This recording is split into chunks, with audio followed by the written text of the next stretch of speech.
Welcome, ladies and gentlemen. Welcome to this week's edition of the Sunday Wire. I'm your host, Patrick Henningsen. We're streaming out live on the Alternate Current Radio Network and also at 21stcenturywire.com. Great to have you guys with us for this live broadcast. This is episode 537 of this weekly Omnibus News and Analysis radio program. Again, brought to you here on ACR, and we're going to be joined in a few minutes. We'll be breaking for the second segment. We're going to be joined by some of our team from the Alternate Current Radio Network. I think Bryan McClain, aka Hesher, and Adam Clark, aka Ruckus, as well as Basil Valentine, the political editor at the Pulse. Today, hopefully, will be joining us in the end of the first hour, maybe beginning of the second hour. And it's been quite an eventful day in terms of U.S. politics. That's for absolute certain. Let's see, the meltdown, if that's what you want to call it, which took place in the White House, in the Oval Office, was certainly epic and has some huge implications, some massive ramifications on so many different levels. One of them, of course, is going to be the future of this war in Ukraine. Is it actually going to wrap up? What's going to happen with Europe moving into the fold? These are all questions I think that we're going to have to hopefully wait and find out. But I have a feeling this is going to be a lot more complicated than people realize. What we have to remember is that it took us a lot to get into this mess. We're three years into this proxy war against Russia and Ukraine, and I don't know how many hundreds of billions collectively, how many dead soldiers, especially on the Ukrainian side, but also on the Russian side, and just the amount of bad will that's been cultivated by the West in trying to prosecute this proxy war. It's something that it's not going to be easy to undo. No matter how badly the actors involved might want to end, but it's also debatable whether or not Ukraine and the current leadership under Zelensky actually wants it to wrap up. This is debatable. It seems like, and this is something I explored in an article which is up at 21stcenturywire.com. We'll bring this up on stage. Hopefully, if we can bring this up here. Now, this is a piece which I penned last night, and I think it's got a lot of these important points here. Just go to 21stcenturywire.com, take a look at that article. And what we did was break down a lot of this, a lot of the main points that I think are going to be at play with this situation. And we break it down in terms of, what can we expect? What's going to happen next? And this is the big question. And this can go a lot of different ways, and explore all the different aspects of this. Now, let's just first start off with the main point. Whose fault was this? Why did this meltdown happen? The U.S. media is accusing Donald Trump of laying a trap for poor Volodymyr Zelensky, and I tend to not believe that. Having watched the full length of this exchange, the whole press conference, which took place in the White House on Friday, it started off very cordial. Things seemed to be going well. And then Zelensky, though, however, was not well. He was visibly fidgeting, disheveled, and he looked very uncomfortable. And especially when the topic of Putin and Russia came up. And, we'll explore some of these clips with our guests when we bring Hesher and Ruckus on stage. But Zelensky looked like, and I have a clip montage I'll save for later, but he looked like he was under the influence of some kind of narcotics. And I don't say that just jokingly. I'm dead serious. I actually put a highlight clip together of scenes where we just zeroed in on Zelensky's face. And this guy was probably, I don't know, did Sean Penn meet him at the airport at Dulles with some party favors, and did they pull an all-nighter? What happened at the Waldorf Astoria presidential suite? Where was Sean Penn in all this? These are the sort of questions that we're interested in answering, because Zelensky was off his trolley, okay? Absolutely mullered. And it was, for Ukrainians, I would say this was an unmitigated disaster on so many different levels. because what happened, and then Zelensky compounded the problem by going on Brett Baer's special report on Fox afterwards and looked even more stupid after he did that. And so, I mean, you can look at their fortunes going down the drain, but there's such a gravy train in Kiev. It is so corrupt. The corruption is just so deep now. And the reason is because when you flood the zone with free money, this is what happens. So while Ukraine was like number 1 or number 2 on the global corruption index before the conflict, they probably have to set up a new index for Ukraine now because it's just gotten so much more corrupt because of all the money that's been shoveled into that country. And Zelensky realizes that he needs the war to go on. So this is when he got nervous. Whenever Trump talked about bringing it to an end, or we're talking with Russia to negotiate a settlement, Zelensky started shaking, is twitching and things like that, started like touching his nose constantly. So he's getting visibly nervous at the idea or hearing a U.S. president talk about peace and talk about bringing the conflict to an end. So clearly there is a class of people, a very crass, a very narcissistic, a very demonic and corrupt class in Ukraine that is living off of European and U.S. cash, free money that's just been pumped into that country to keep this proxy war going. They don't want it to end because the minute it ends, they might have to like this. They're definitely going to come under U.S. or European governance or something. You know, if the war ever ends, there's going to be very tight controls over the permanent financial aid. Ukraine's going to be on permanent financial aid. But right now they're on military and financial aid. So this is the way it's going to go. And so when we look in this article, some of the things I explore was, you know, how the conversation broke down. And it did break down before the exchange with J.D. Vance. And I explained some of the parts where, you know, it looked like it was going south. But, you know, this is basically like an episode of The Apprentice. Trump took one of his contestants and basically fired him, executed him publicly on global TV. I mean, it's a terrible look. It's a bad, you know, I'll argue as well, it's a bad look for the president and the vice president be scrapping with such a lowlife like Zelensky. You know, it's not even a second tier country. I mean, I was kind in this article and called him a second tier leader, but they're much lower than a second tier. So you don't want to actually be on the ground scrapping. But I can see the New York and Trump was coming out. Vance was getting his shots in as well. So they sort of mauled Zelensky. He's like took a public mauling of the little green man from Kiev. Okay.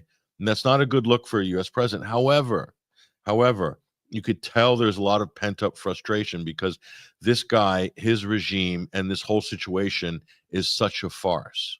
It is such a farce. And the cheek of them to be begging to extend the war and the lunacy of European leaders to be egging him on to carry this war on. And how many more hundreds of thousands of Ukrainian men are going to be thrown into the meat grinder and die for absolutely no gain whatsoever for Ukraine, other than basically being slaughtered at the altar of Western vanity or NATO vanity, because that's what this is. That's what this is about at this point. There's no military gain. There's no economic gain. There's just vanity for the West, vanity, and whatever money they can launder through Ukraine and put back in their pockets. Okay, that's all that's left. They're feeding off a dead carcass here. And the carcass is getting smaller and smaller. As the gag continues, Ukraine will invariably lose more men, more resources, more land, more territory.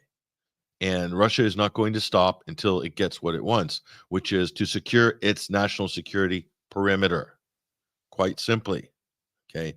This is what it was like from the beginning, and it's getting worse because the more attacks that NATO and Britain and the United States encourage Zelensky and give him arms and missiles to attack Russia inside their mainland, it's only going to harden the resolve of the Russian Federation to secure their national security perimeter. The outlying areas will get bigger, get deeper.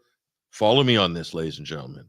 I know this is a difficult concept for Ukraine supporters in the West, but the deeper Ukraine strikes into the Russian mainland, including hitting early warning nuclear radar systems, which Zelensky has done 1,000 kilometers inside Russian mainland territory. The deeper you strike, the more the Russians will be more determined, and their resolve will be hardened to extend their security perimeter. That includes increasing the territory they currently hold. Okay, so the longer the gag goes on, the more provocations that Britain encourages Zelensky to do, and the Biden administration did. I don't know about the Trump administration yet. They could switch the war machine on any moment. Okay, we don't know. Looks like Trump wants peace so far, but the Europeans are a little bit crazy. They've all gone nuts in Brussels. They want to sort of keep the war going. They're getting Nazi fever once again.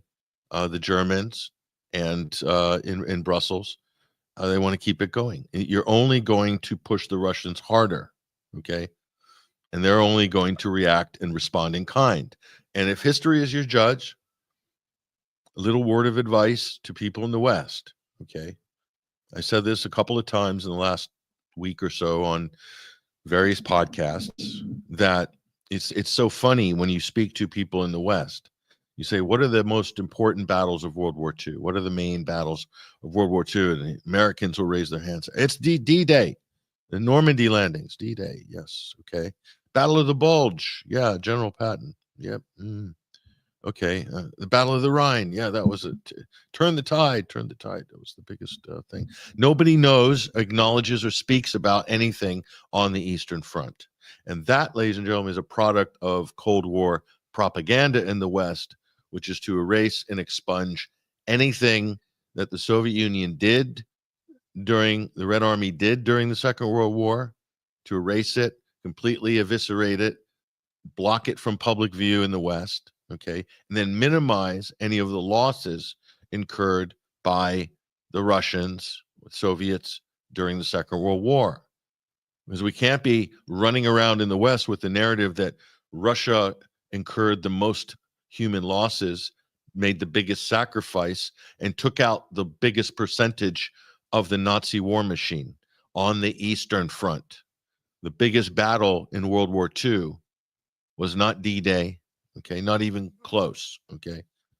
D-Day was a tiny percentage of something like Operation Bagration in the Eastern Front, regarded as the greatest military battle in the history of warfare, largest, most comprehensive, and most extraordinary. Operation Barbarossa, likewise. It's when the Germans came to sweep into Russia over the very land that they're fighting on today. And let's be clear, it's the same people fighting. Russians versus Nazis.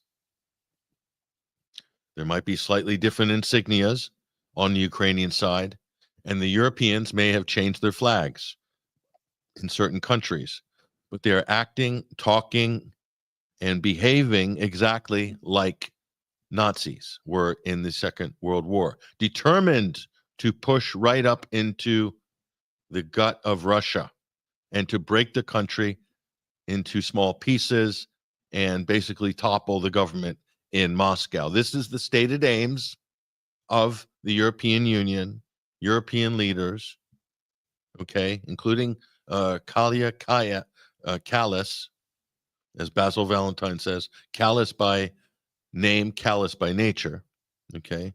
She said, oh, maybe it would be good, this Estonian airhead, maybe it would be good if we break up Russia into smaller countries, but it'd be less dangerous, okay.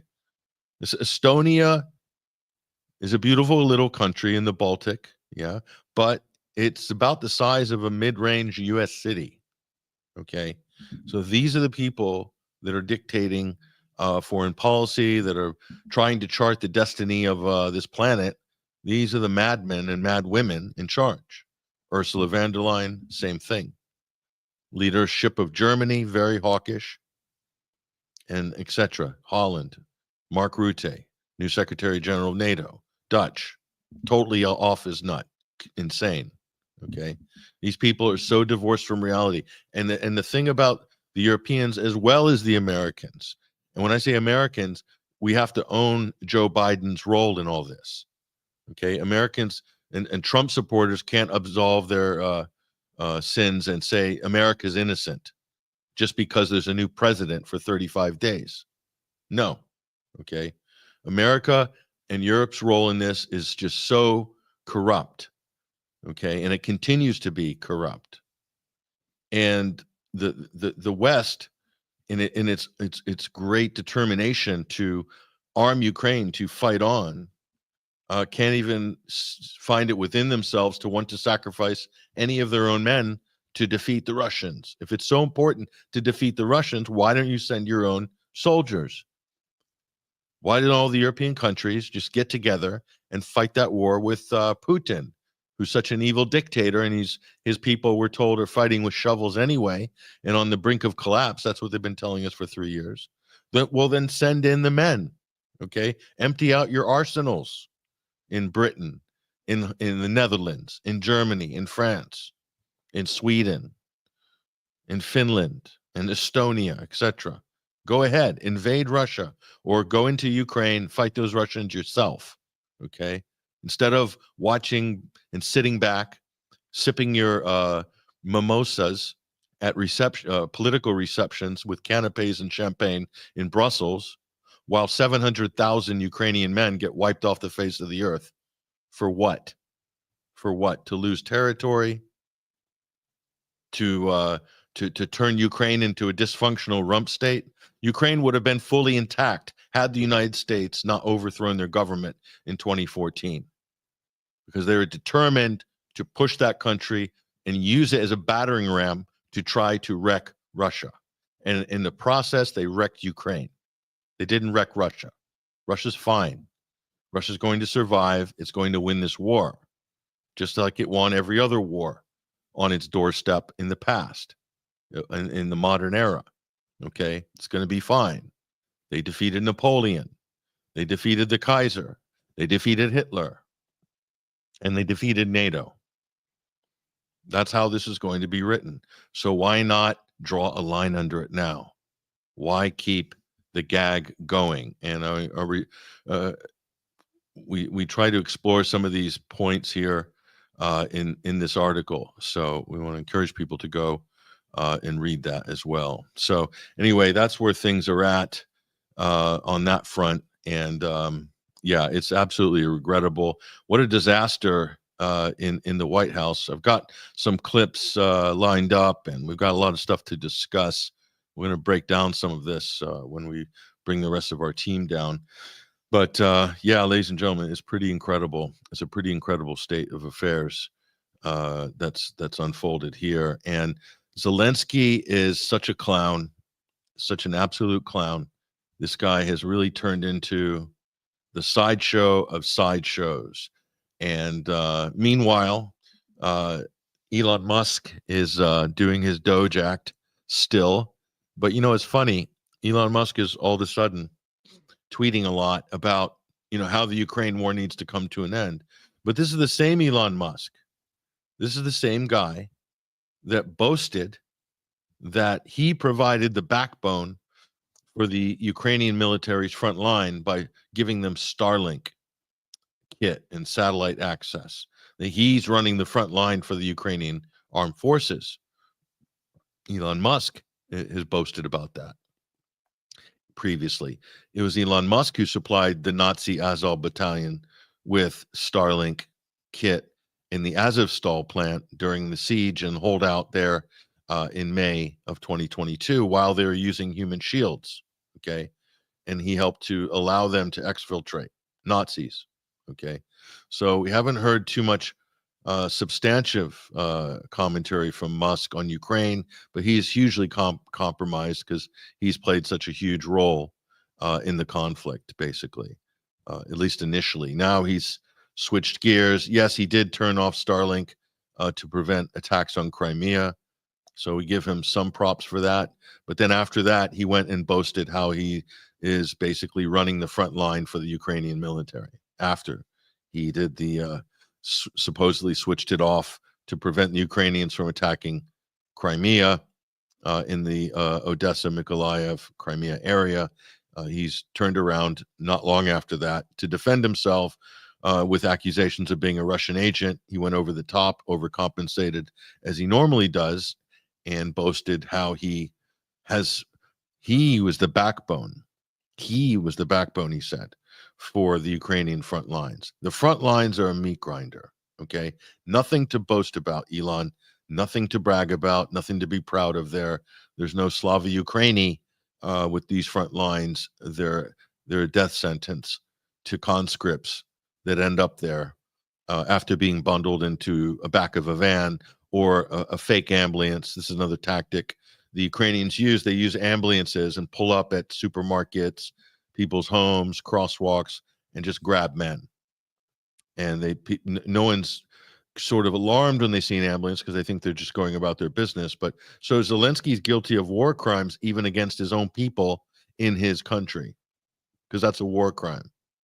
Using medical vehicles for military activity, especially illegal or illicit military activity. So it's so funny. I mean, it's hard to know where to start. Zelensky told so many lies during this press conference with Trump. Too many lies to count. We might go through some of these things, but I mean, it was just unbelievable. The takeaway is Trump has his work cut out for him. This is not going to be easy. If the United States withdraws from Ukraine or decides to do arm's length management, this is not a great result because there's going to be a power vacuum. So who's going to move into that power vacuum? Well, the British are going to move into that power vacuum very aggressively. They've said very loudly they want a permanent base in Western Ukraine. That's going to keep the area and the region on edge, and that you're going to have continued attacks and etc. So if the British move in and then create provocations that make the Russians escalate, then America will get pulled back in to a bigger war. And this isn't the first time this has happened in history. Think about it. Europeans with their petty tribal rivalries and centuries-old geopolitical great game machinations start a world war and then pull the United States in, not once, but twice. Yes, it can happen like that. And who were the actors in Europe most responsible for that historically? Well, arguably, you can blame the Germans for a fair amount, but you can also blame the British. And who is the most hawkish on this Ukrainian conflict? Who is exhibiting the most animus towards Russia? It's Britain. So whatever it is with the British elite, they just will not let this go with Russia. They have to hurt, damage, destroy Russia by whatever it takes. And of course, it's a lot easier if you can pull the Americans in to do the actual job, but they can certainly light the fuse. Okay, that's something a lot of people are concerned about. There's other hawks, not just the British. There's new hawks that have arisen right across Europe. And so who are the reasonable adults in the room? So far, it looks like it's Hungary, Viktor Orban, Robert Fico in Slovakia, nearly had a president in Romania, nearly, but they've arrested him, canceled the election results, and thrown him in jail. He was anti-war, okay, unfortunately. So that would have been the whole line of contact with Ukraine, almost unanimously, with an exception of Poland, who are just insanely hawkish on this, but only when there's U.S. backing. If there's not full U.S. backing, you'll see the Poles will dial down their enthusiasm for war. And certainly they already are. They're not like jumping forward to provide, quote, peacekeeping troops in Ukraine. It's not happening. So isn't that interesting? And that's kind of how things are rolling right now with this. So these are some of the issues that the U.S. is going to face. Even if they sign the, quote, minerals deal, Trump and Zelensky, even if they sign the so-called, what they're calling the minerals deal, okay, at this conference, there's no guarantee that that's going to pass through the Ukrainian Rada. Has to be ratified by the Ukrainian parliament. There's no way around that. So Zelensky can sign whatever he wants, but imagine the excuse they gave when the West was encouraging them to overthrow Yanukovych in 2014. They say, oh, Ukraine's going to lose its sovereignty to Russia. Well, what do you call it when a Western country or multiple countries set a debt trap for you and then use it as collateral to steal all of your rare earth minerals? Is that not a threat to Ukraine's sovereignty? Is that not falling under the influence of a foreign power? Is that not colonialistic in nature? It's very colonial, very colonial. And so that kind of opportunism, changing the terms of the deal of financial aid that Joe Biden gave Ukraine, and I'm not defending Biden here. I'm just trying to get people to understand how this looks from the perspective of other countries that might partner with the U.S. in future in a proxy war. Yep. There's quite a few countries that might fall into that category. Or countries that want to sign a peace treaty or a deal with the U.S. So this is what Sergei Lavrov, Russian foreign minister, called the problem with the U.S. now, is that they're not agreement capable. They're not agreement capable. Another example, the JCPOA, Iran nuclear deal. Trump pulled out of it a year after coming into office at the behest of Benjamin Netanyahu.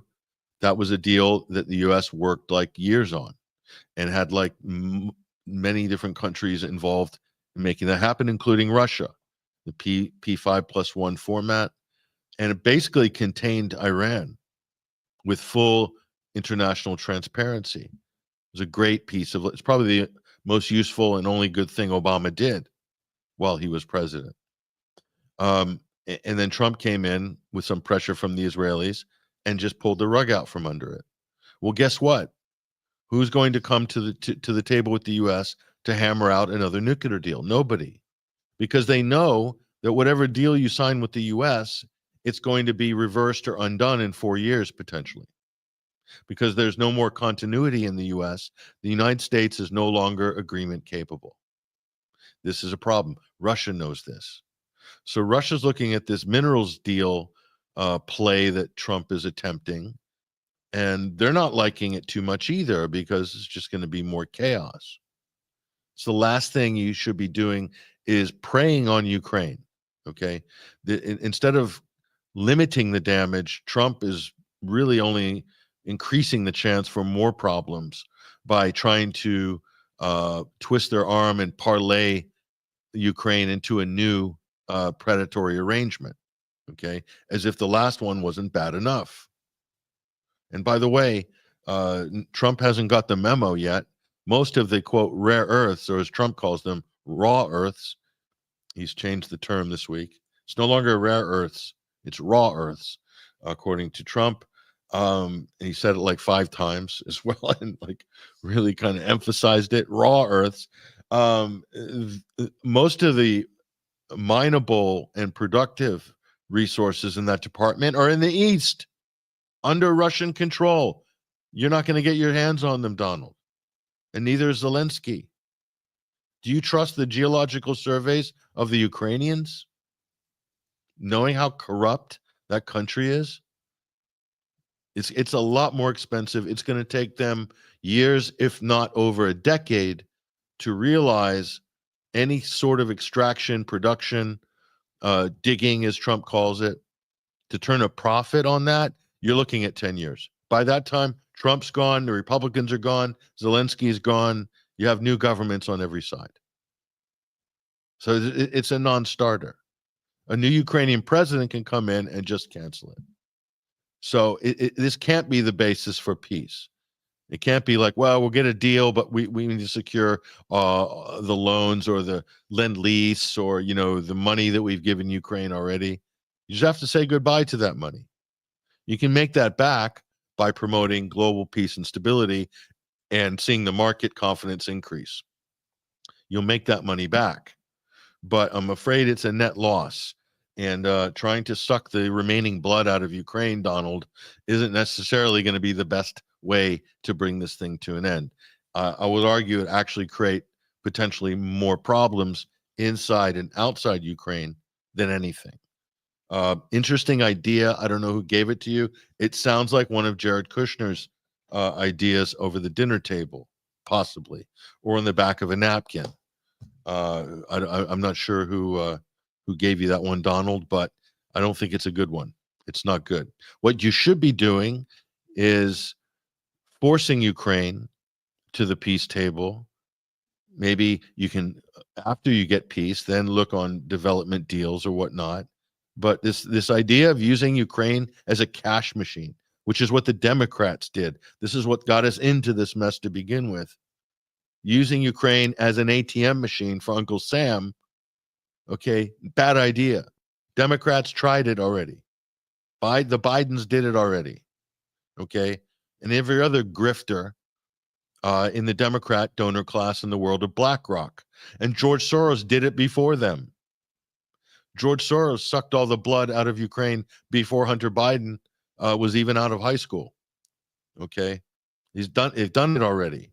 And here we are, hovering over Ukraine like a bunch of vultures, trying to pick apart the remaining pieces of it. This is how we got into the problem to begin with, so it can't be the solution. So I'm just throwing that out there for, argument's sake. Sorry, ladies and gentlemen. I know this is going to hurt the feelings of MAGA, okay? But someone needs to talk sense into these people because I don't know where they're coming up with this stuff. Honestly, it's shocking and embarrassing in equal measure. Anyway, what we're going to do right now is break here at ACR. When we come back, we're going to be joined by Hesher, Ruckus, perhaps Basil Valentine as well. So we will see you in just a few moments. We're streaming live on X right now. So I want to say hello to everybody on X, also on the Rumble streams, YouTube as well. Still got a live stream going on YouTube. And also we are streaming out on BitChute as well, BitChute Live and Facebook Live on our fan page. So we got a few viewers on there right now. Hope you guys are well. Thanks for tuning in. But in the meantime, let's transition off, and we're going to listen to the music of our friend Joseph Arthur. We'll be back in just a few minutes. Stay with us.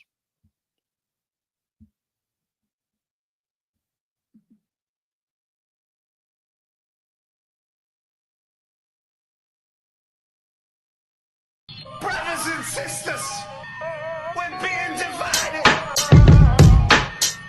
Don't believe what they say. Hold on to your soul.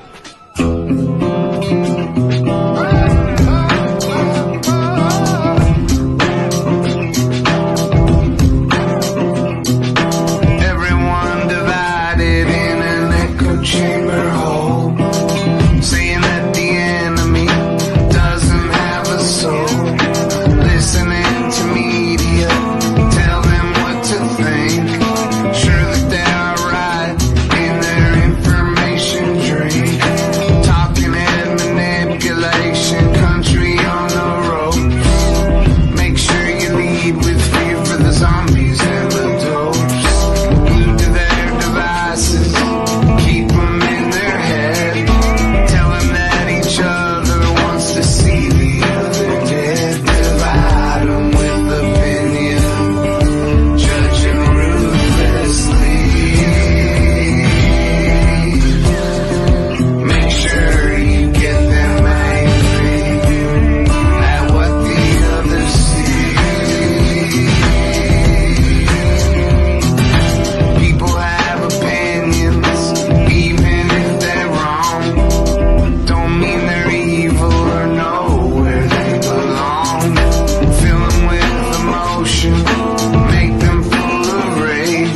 Welcome back, ladies and gentlemen. Welcome back to the Sunday Wire.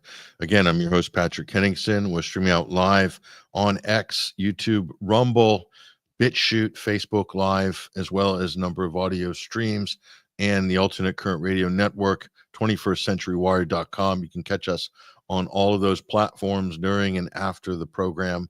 Hello to everybody in the 21 Wire chat room. Sorry I haven't been able to interact with you yet today, but it's great to see everybody in there, as well as in the Alternate Current Radio chat rooms and Discord servers. Great to have you guys with us. And yeah, the big action on Friday. I mean, certainly this was television's greatest hits. Let me bring on to the stage some of our team members here at ACR. We'll bring on Bryan McClain, aka Hesher's, joining us right now, host of the Boiler Room. Bryan, great to have you with us. Hey, Pat, good to be here. What an explosive week this was. Yeah, it was. And, we can all admit it was fun to watch. There was a kind of cathartic sigh, a release that Trump and J.D. Vance gave the world by basically mauling and tearing that little annoying little action figure to pieces. And I think it was long overdue. Somebody had to do it, and it had to be them. It wasn't pretty, Hesher, but it happened, and it had to happen at some point. And I'm glad that it was Trump that did the honors, because he probably did it better than anybody else could. So I hope it actually helps to bring this crazy proxy war to a finish, Hesher. It would be a shame if it didn't. Yeah, me too.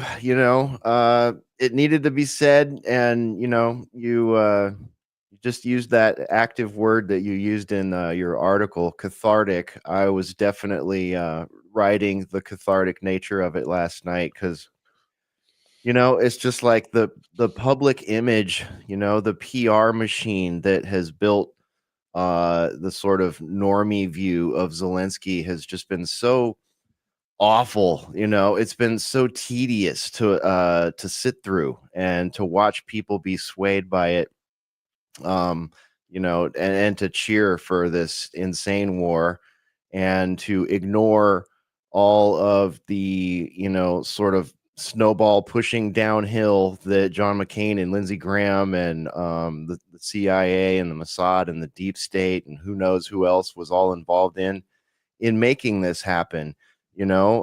Still hardly any discussion. It's weird. One of my favorite things about watching this, not only the cathartic nature of just the event itself after all the gaslighting for 3.5 years, but has been watching how sort of mainstream normies are responding to it. It's watching the cope, the mass amounts of copium and the vitriolic responses by people on the left that still are hardwired to just support Ukraine no matter what, has been really, really interesting. No, it has. Let me bring Ruckus onto the stage as well. Adam Clark, aka Ruckus. Ruckus, what are your thoughts on the spectacular events, the spectacle on Friday?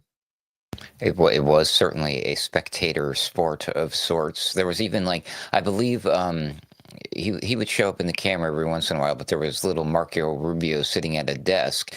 And on top of the desk, for some reason, in front of him was like a boxing champion, what looked like at first glance a wrestling, WWF wrestling champion belt.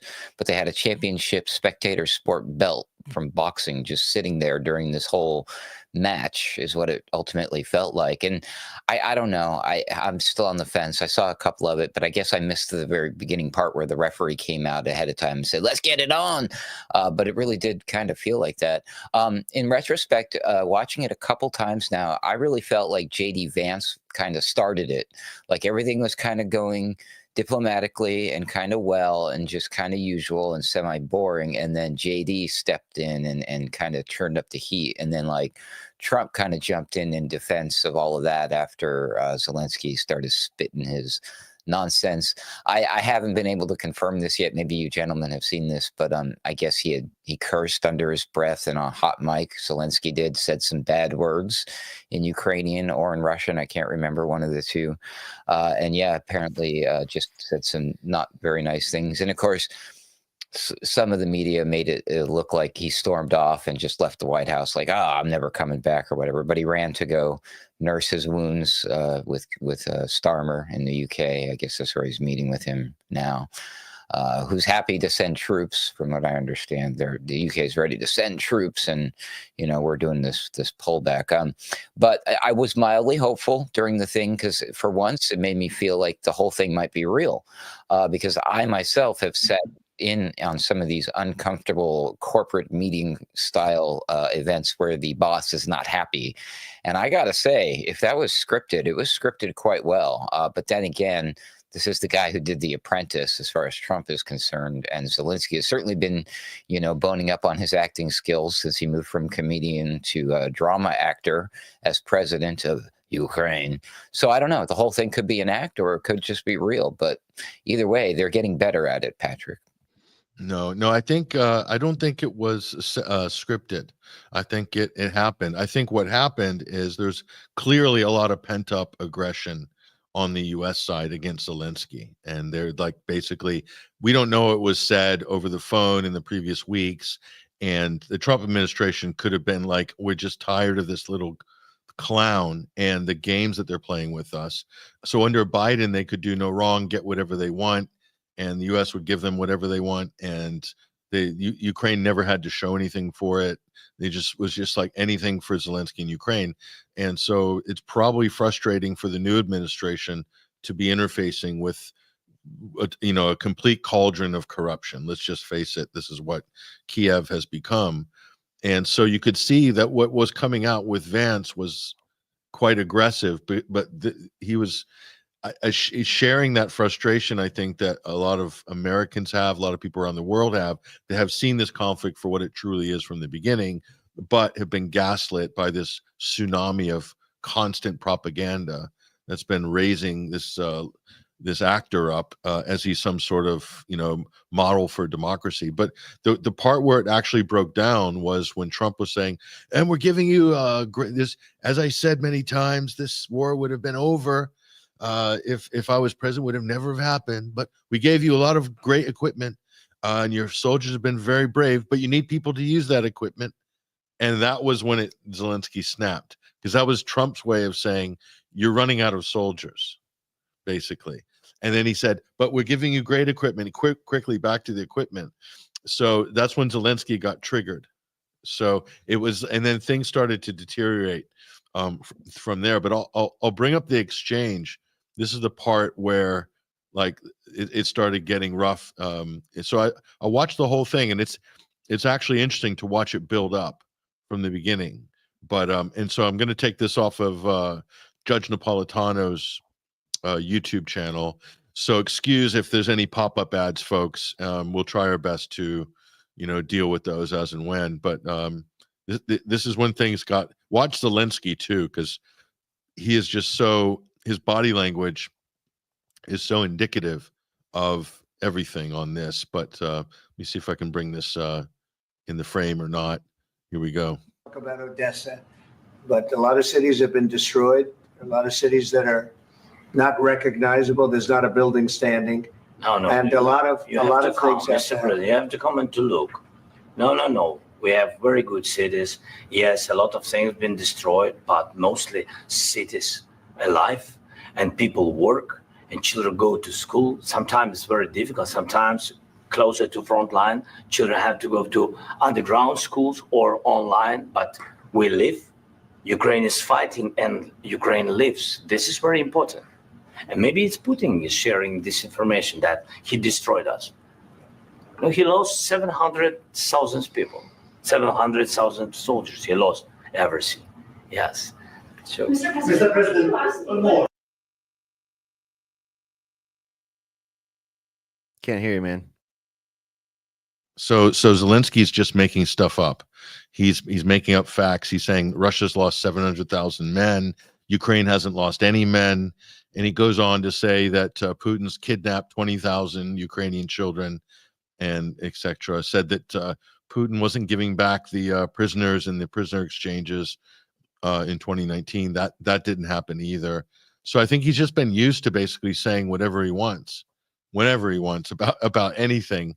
And I think JD Vance and others in the Trump administration know some of the facts, but and this frustrates Zelensky because he's not on his home pitch anymore. When Biden was there, he had the home court advantage, even in the White House. Not anymore. I mentioned Please, go ahead. When did you last speak with President Putin, and what did he say that? A couple of days ago. And what did he tell you that gave you the assurance that he wanted peace? Well, that's what I do. My whole life is deals. I know pretty good, and I've known him for a long time. I've dealt with him for a long time. He had to suffer through the Russia hoax. You know, Russia was a hoax. It was all Biden. It was nothing to do with him. So he had to suffer through that, and he was able to do that. I think that he wants to make a deal, and he'd like to see it end. That's all I do. That's what I do. My whole life, that's what I do, is make deals. And I'm in the middle of a mess, because this is a real mess. It's a very dangerous one.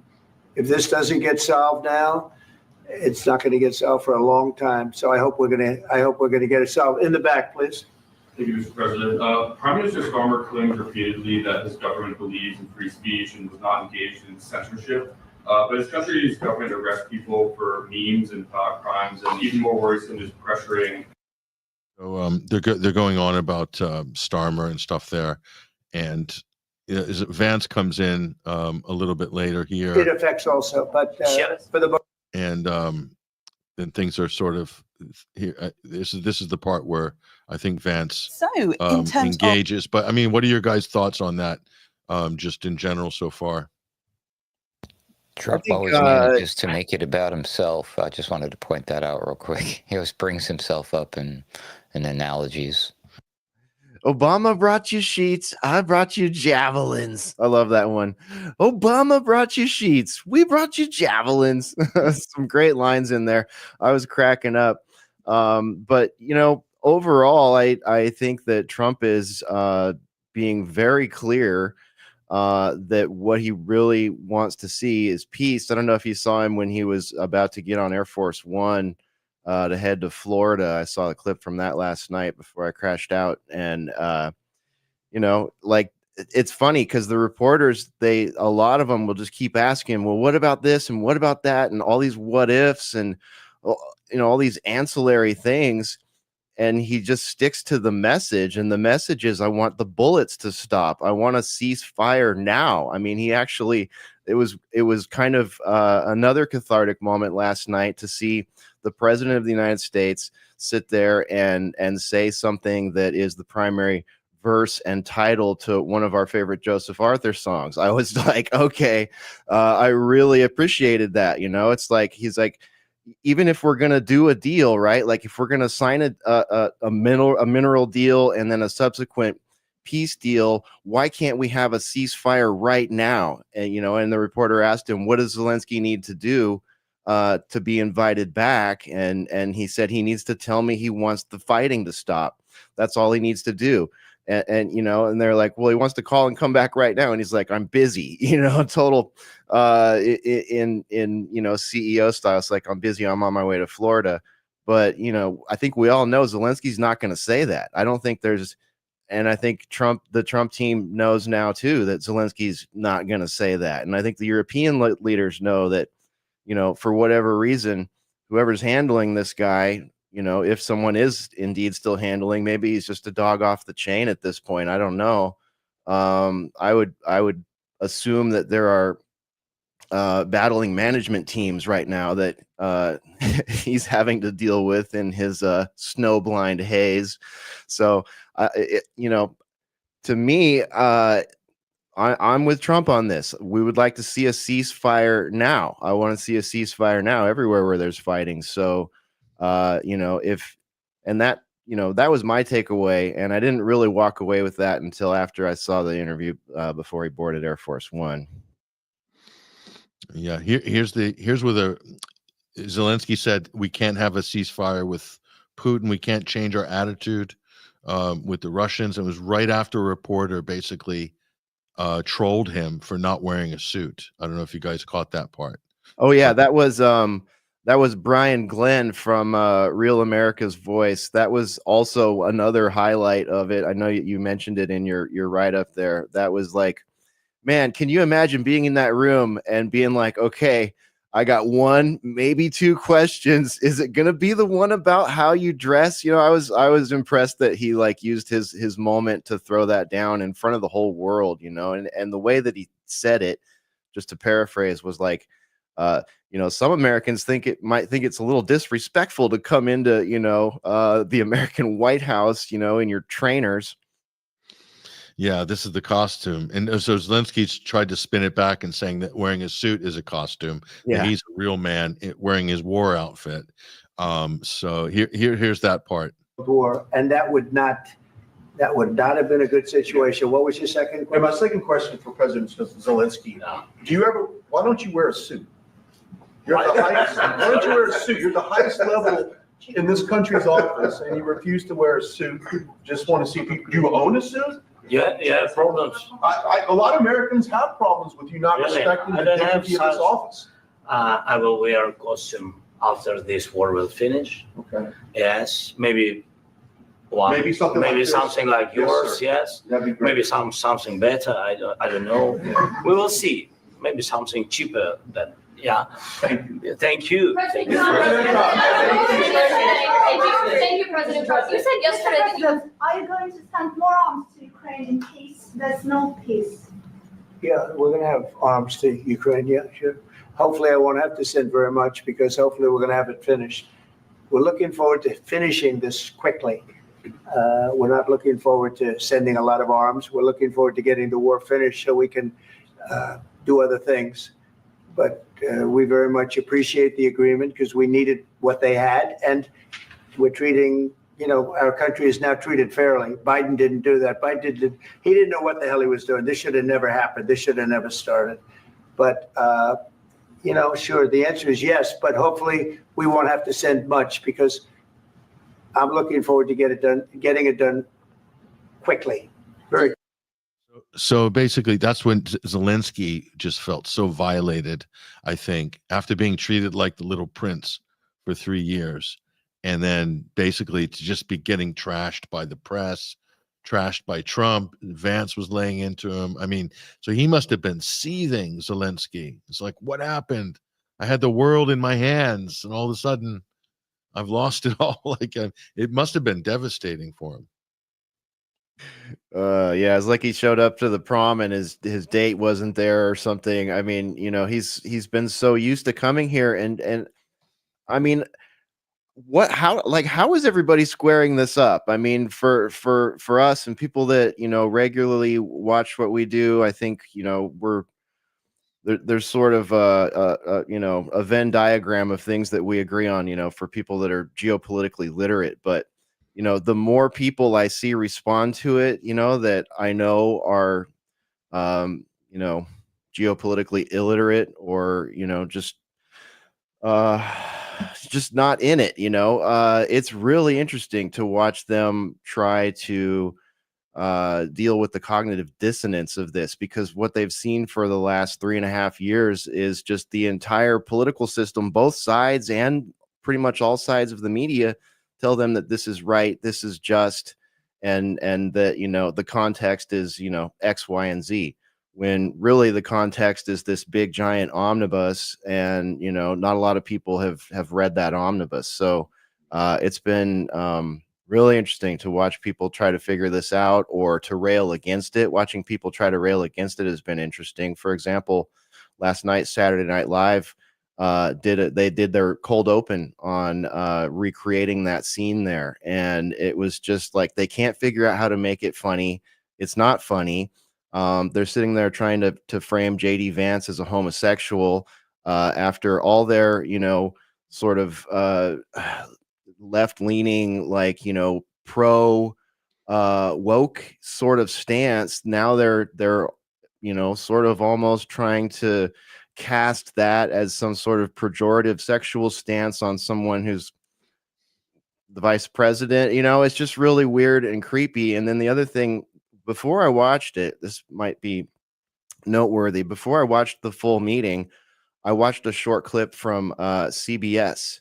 It was like a 5-minute clip, and they were analyzing. They say they were analyzing the, you know, the blow up in the Oval Office.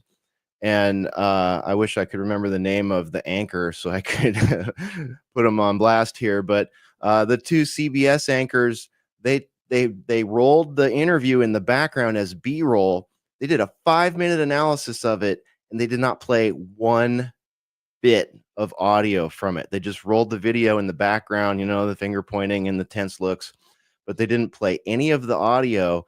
And they spent a good couple minutes in there trying to say that, well, they're just, you know, well, Zelensky's first language isn't English, so you could tell he's having a hard time and, you know, maybe not understanding everything that's happening and being said. And like, there's just all this cope being dropped and not a single piece of substance. So for, you know, the American public who just watches things like that, they're like, oh, I hate Donald Trump. And there's video of Donald Trump berating this world leader in the background. And this is awful. You know, it's been just fascinating to me, you guys, to watch all the different responses and analysis to this, especially from, like, you know, the fully skull plugged people. Yeah. Ruckus, what are your any I hope it's not that bad. That's incredibly alarming and ignorant if people are actually watching news where they're not even showing the audio what took place. That's, I mean, because it was everywhere. That's crazy to me. A lot of argument back and forth going on across all the chats about the business costume comment. Sure, yes, they're both right about the costume thing, but that's not the point. The point is, like, you know, it's more like a Star Trek episode when you go to like the other planet and you're not there to interfere. You're going to follow the customs of the planet when you're meeting with their world leader out of respect. That's all the guy was pointing out. But it was kind of a bit of a low-hanging fruit kind of comment because the guy knew everyone was going to laugh. The atmosphere of these things have certainly changed. So it's a lot more jokey and casual and I don't know. So I don't know. In general, I don't think to ask that question was appropriate at that time, but it's entertainment. You know, it fits in with the XU or the media zeitgeist of the society right now, for sure. Well, here's where the sparks started flying. I think it's around this point. We'll just have a quick butchers here. And we will play the actual audio, unlike the mainstream media. We will give you context. I want to see if we can get this thing done. You want me to be tough? I could be tougher than any human being you've ever seen. I'd be so tough, but you're never going to get a deal that way. So that's the way it goes. All right, one more question. I want to respond to this. So look, for 4 years in the United States of America, we had a president who stood up at press conferences and talked tough about Vladimir Putin, and then Putin invaded Ukraine and destroyed a significant chunk of the country. The path to peace and the path to prosperity is maybe engaging in diplomacy. We tried the pathway of Joe Biden of thumping our chest and pretending that the president of the United States' words mattered more than the president of the United States' actions. What makes America a good country is America engaging in diplomacy. That's what President Trump is doing. Can I ask you? Sure. Yeah? Yeah. Okay. So he occupied our parts, big parts of Ukraine, parts of East and Crimea. So he occupied it on 2014. So during a lot of years, so I'm not speaking about just Biden, but those time was Obama, then President Obama, then President Trump, then President Biden, now President Trump, and God bless, now President Trump will stop him. But during 2014, nobody stopped him. He just occupied and took. He killed people. You know what the contact 2015. 2014. 2014 and 2014. 2014. Yeah. So I was not here. Yeah, but that's exactly right. Yes, but during 2014 till 2022, the situation the same. The people are been dying on the contact line. Nobody stopped him. You know that we had conversations with him, a lot of conversation, my bilateral conversation, and we signed with him. Me, like a new president, in 2019, I signed with him the deal. I signed with him, Macron and Merkel, we signed ceasefire. Ceasefire. All of them told me that he will never go. We signed him with gas contract. Yes, but after that, he broken this ceasefire. Okay, I have to stop this little. I could use some really bad language right now. He's lying through his freaking teeth. This guy. Ukraine broke the ceasefire. Ukraine was killing civilians in their own country, in Donetsk and Lugansk. That's the reason why there was a Minsk peace process. That's the reason why the UN Security Council, unanimous decision, the US even voted for it. Britain, the US, all the European powers, Russia and China, all unanimously voted for the Minsk peace protocols to be implemented. Zelensky ran on that when he was elected in 2019, and he promised he was going to unite the country, and he did the opposite. Okay, they built up NATO forces to attack people in the Donbass. So this guy is an absolute, I'm more convinced than ever that Zelensky is a total psychopath. He will come in front of cameras, in front of the world, in front of the US president and lie through his freaking teeth. And he's just done it like about half a dozen times already in this press conference. But He killed our people and he didn't exchange prisoners. We signed the exchange of prisoners, but he didn't do it. Have you? Okay, that's a lie as well. If we just go to here, I think Aaron Mate posted this on X in terms of the accusation about prisoner exchanges. I think Aaron posted this somewhere on his X feed. So we'll bring this up. So let me see here. Hold on.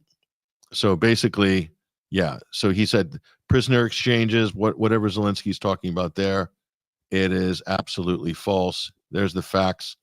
And Aaron's saying here are pictures of Zelensky attending December 29th, 2019, a ceremony welcoming the return of Ukrainian prisoners freed under his agreement with Putin, and again in 2020.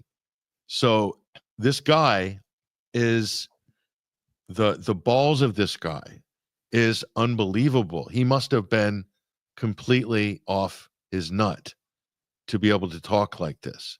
So I mean, you could just go there point by point and basically debunk pretty much everything that Zelensky is saying there. We didn't even get to the part where there's the shouting match, but I mean, guys, it's just there's no limit to what this little guy is capable of.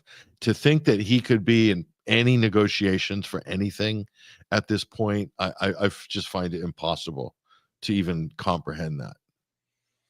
No, I mean, clearly it's not going to go anywhere with this guy unless something changes. You know, I don't see. I mean, what?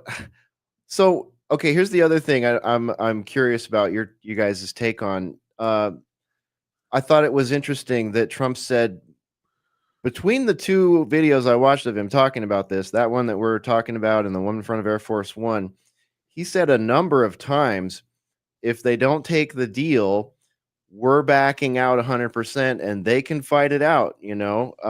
And I think that, you know, you mentioned this in the intro, Patrick, like the ultimate danger there is unfortunately kind of what Zelensky said, you know, although I don't think it would quite go the way that he framed it. Because to hear Zelensky say it, he's basically saying, well, if you don't keep supporting us, it's going to come home to haunt you, and you will end up having troops over here because Putin's going to march into the Baltics and he's going to march into Poland. And then at that point, you screwed up and you will feel very bad. And that was kind of where part of the conversation broke down real big, because at that point, Trump was already done. He was already done with it. He knew this wasn't going anywhere. And he knew, like Adam said, he was going to treat him like it was, you know, he was the frustrated boss at the business meeting, and he did. But, you know, and he said, you don't tell us how we're going to feel. Don't, you know, you can't tell us, you know, what if and how we're going to feel. I want to head all this off.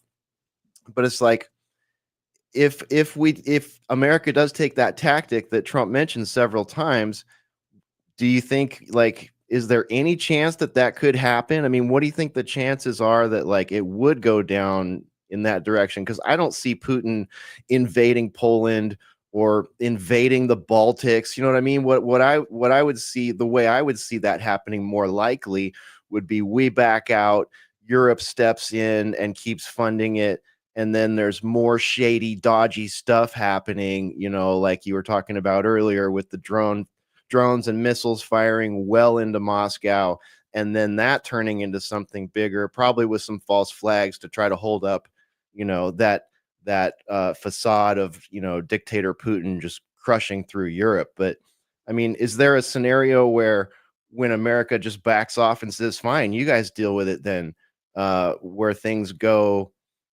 not in a World War III direction? I think you got to be careful that you're not incentivizing bad behavior, like putting U.S. contractors on the ground in Ukraine. You're basically asking Nazis to kill U.S. contractors, or to create a situation where they blame it on Russia to pull America in, because that's what they've done every time there was any kind of move towards any negotiated settlement or drawdown. Immediately you see a drone attack inside Russian territory. So the Ukrainians are kind of out of control with their toys, basically, but they're getting their target information from U.S. satellites. So there is a level of complicity and cooperation between our intelligence services in Britain and the U.S. that are providing Ukraine with the capabilities to do all of this stuff. Even if the politicians are saying, no, that's a red line, the problem is it's not just the politicians. Our deep states are so enmeshed with Ukraine, and these people are not rational. They're facing losing it all. This little cabal in Ukraine that's accumulated so much power and money in the last three years, and you know, even before that, but they don't want this show to end. They've got everything that they want, and as long as they're willing to throw their own people onto the front line, they're safe in Kiev and Lviv and wherever else they are in south of Spain or south of France, or you know, in Switzerland, wherever these oligarchs are hanging back collecting their money, basically U.S. money, European money. It's being funneled out, siphoned out of budgets into their offshore bank accounts. This is what these people are doing. So I mean, I just think there is no good future here. This thing is toast. This thing is toast. It's like surrender terms. Let Russia take care of it.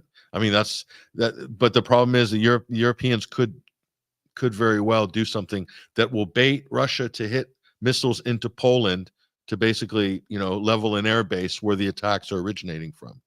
Because they're talking about, you guys, we need to give them F-16s and Storm Shadow missiles, and then we'll take off from a Polish air base inside NATO territory, move into Ukraine, fire them into Russia, and then fly back. Therefore, it's not, you know, therefore we're safe. I mean, the fact that they're even openly talking about this stuff is so dangerous. And Russia might at some point pull rank and just say, well, fuck you then, you know, like we're going to hit a couple of Kinshal or Oresnik hypersonics and just level that airfield. And what are you going to do about it? You're going to declare nuclear war now, or are you just going to stop this nonsense? And I'm telling you, at that point, and Russia might be pushed to that point, but when you get to that point, the rest of Europe, or the reasonable people, are going to be, whoa, this is not worth, Zelensky is not worth nuclear annihilation. But it has to be pushed to that point to make that realization. This is how screwed up people are. They're in a mass psychosis. And so how do you pull people out of that mass psychosis? Any ideas, Ruckus?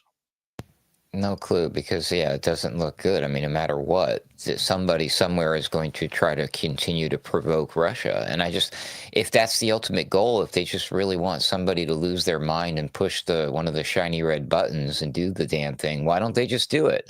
I don't understand what's with all the pussyfooting. Why are we still doing this? There's much bigger something going on. I don't quite understand it. It can't possibly just be, you know, maybe it can be the greed of the military-industrial complex. And then you mentioned the toys. There is a lot of the use of these toys in a real battlefield scenario that's helping them get a lot of the testing complete for the next phase, whatever that might look like.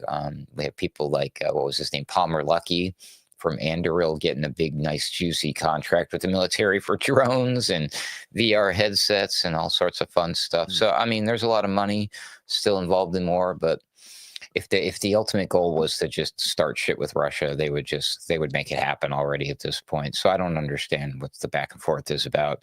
Could just be distraction from the other big thing. They're using a lot of these rich algorithm heavy words like ceasefire that normally would show up on your feed talking about a different conflict that, you know, sometimes there's a lot to be said about overblowing some things to keep everybody's focus in one area of the world while they, you know, sneak out the back door with the millions of dead bodies in another place. The continuing conflicts happening in Africa that like nobody's talking about. So, you know, who knows? Yeah, and by the way, the Israel broke the ceasefire agreement last night. As you say, Ruckus. So they're going to continue. They started killing Palestinians again. So I don't know. Hopefully, it's not to the degree that it was before. But let's go back to this circus real quick and just hopefully, I think the sparks start flying here. But after that, he broken this ceasefire. He killed our people, and he didn't exchange prisoners. We signed the exchange of prisoners, but he didn't do it. What kind of diplomacy, JD, you are speaking about? What do you mean? I'm talking about the kind of diplomacy that's going to end the destruction of your country. Yes, but if you Mr. President, with respect, I think it's disrespectful for you to come into the Oval Office and try to litigate this in front of the American media. Right now, you guys are going around and forcing conscripts to the front lines because you have manpower problems. You should be thanking the president for trying to bring an end to this conflict. Have you ever been to Ukraine that you say what problems we have? I have been to. Come once. I've actually watched and seen the stories, and I know what happens is you bring them on a propaganda tour, Mr. President. Do you disagree that you've had problems bringing people into your military? And do you think that it's respectful to come to the Oval Office of the United States of America and attack the administration that is trying to prevent the destruction of your country? A lot of questions. Let's start from the beginning. Sure. First of all, during the war, everybody has problems. Okay, so JD called out something like really forbidden there. He basically said that they run propaganda tours in Ukraine. This is true. And that's pretty devastating because that's like nobody ever says that out loud because that's like forbidden. And he did that. That tells me something that JD Vance is very observant. He's an intelligent guy. Okay. We'll see how he does as vice president. We'll see how this administration does, quite frankly. But the fact that he called Zelensky out for that, because Zelensky was pulling the logical fallacy that if you haven't been to Ukraine, then you cannot speak about Ukraine, which is just such a ridiculous position. And so I was really happy to see him challenge there. And then Trump basically moves in here for the kill. So Trump's basically like, no, you don't argue with my VP. So Vance is protecting Trump's flank. Trump is backing up Vance, and Zelensky is just getting pounded. Feel it in the future. God bless. You don't know that. God bless. God bless. You will not have a war. Don't tell us what we're going to feel. We're trying to solve a problem. Don't tell us what we're going to feel. I'm not telling you. Because you're in no position to dictate that. That's exactly what you're doing. You're in no position to dictate what we're going to feel. We're going to feel very good. Feel influenced. We're going to feel very good and very strong. You will feel influenced. You're right now not in a very good position. You've allowed yourself to be in a very bad position, and he happens to be right about it. From the very beginning of the war. You're not in a good position. You don't have the cards right now. With us, you start having cards. Right now, you don't. You're playing cards. At this point, I that's when I really thought Zelensky's on drugs. You guys. The way he's reacting, and he's completely out of it. Now, he could be on prescription medication. He could be on, Sean Penn, marching powder or whatnot. So we don't know exactly what Zelensky's on, but I did a highlight reel for you guys, which you hopefully will find amusing. Hopefully this one works, but let's just take a look at some of the telltale signs that Zelensky may have been under the influence of something. Take a look. And we want to see the money get put to different kinds of use, like rebuilding. And we're going to be working very hard, but we've had a lot of, we want to get it over with. So it's It's an honor to have you here. Thank you very much for coming. We're going to sign the agreement at the conference in the East Room in a little while, right after lunch. And we'll be having lunch together. We're also discussing some other things. And we appreciate everybody being here. It's somewhat of an exciting moment, but the really exciting moment is when we get when they stop the shooting and we end up with a deal. And I think we're fairly close to getting that. And an honor to get from the raw earth that we're going to be taking and sharing in terms of revenue. So it's going to be a lot of money will be made from the sale and from the use of raw earth. And as you know, our country doesn't have much raw earth. We have a lot of oil. Mr. President Trump, you have repeatedly called the deal with Ukraine as a historical one. And as a president of the United States, you make historical decisions in other issues which affect America and other world. So what place in the world history do you want to take? And do you associate yourself with any famous historical figures? Yeah, I'd say George Washington, Abraham Lincoln. Thank you, President Trump. You said yesterday that you have... Are you going to send more arms to Ukraine in case there's no peace? Yeah, we're going to have arms to Ukraine, yeah, sure. Hopefully I won't have to send very much because hopefully we're going to have it finished. We're looking forward to finishing this quickly. We're not looking forward to sending a lot of arms. We're looking forward to getting the war finished so we can do other things. Russia and Ukraine, or on the Ukraine's? No, I'm in the middle. I want to solve this thing. I'm for both. I want to get it solved. And it's wonderful to speak badly about somebody else, but I want to get it solved. If we can solve it, great. If we can't solve it, they're going to have to fight it out, and who knows what's going to happen. But I want to see it get solved. May I follow up? One more question about U.S. troops in Europe. After Russian invasion of Ukraine, your predecessor sent additional troops to Eastern Europe, including Poland, my country. Yeah. Are you committed to keeping these troops on the eastern flank of NATO in the future? I'm very committed to Poland. So I think he was off his trolley, you guys. I mean, that was just like a little bit too. Like I could have put in a lot more on that, but that's just, I mean, what do you think? A lot of telltale signs there, especially with the zoom in like that. Very fidgety, unable to keep focus, you know, just twitchy. I don't know. I mean, it's a nuanced perspective, but I think there's a pretty good chance of it. And it's not like we're just spitballing here. There's records of people saying, you know, people in the know saying that, yeah, that's this guy's bump of choice, if you will. Yeah. It's nothing like the lady from Canada, Freeland, Christy Freeland. Christy Freeland. Yeah, that's just, she's mental, basically. I mean, probably prescription. But the part where he was looking up, though, at the ceiling, I was like, oh, whatever it is, it's the same stuff that Elon Musk has got. Maybe they got together or something. Could be. This is special elite cadre of people. But yeah, here's the final bit of the hot part of this exchange. You're gambling with the lives of millions of people. You're gambling with World War III. You're gambling with World War III. And what you're doing is very disrespectful to the country, this country. That's back to you far more than a lot of people said they should have. Have you said thank you once? This entire meeting? No, in this entire meeting, have you said thank you? You went to Pennsylvania and campaigned for the opposition in October. Offer some words of appreciation for the United States of America and the president who's trying to save your country. Please, you think that if you will speak very loudly about the war, He's not speaking loudly. He's not speaking loudly. Your country's in big trouble. Can I Wait a minute. No. You've done a lot of talking. In Gaza's camps, Guys, Zelensky is off his trolley. Clearly. I mean, he's just totally out of it. I mean, who would behave like that? That's like zero situational awareness.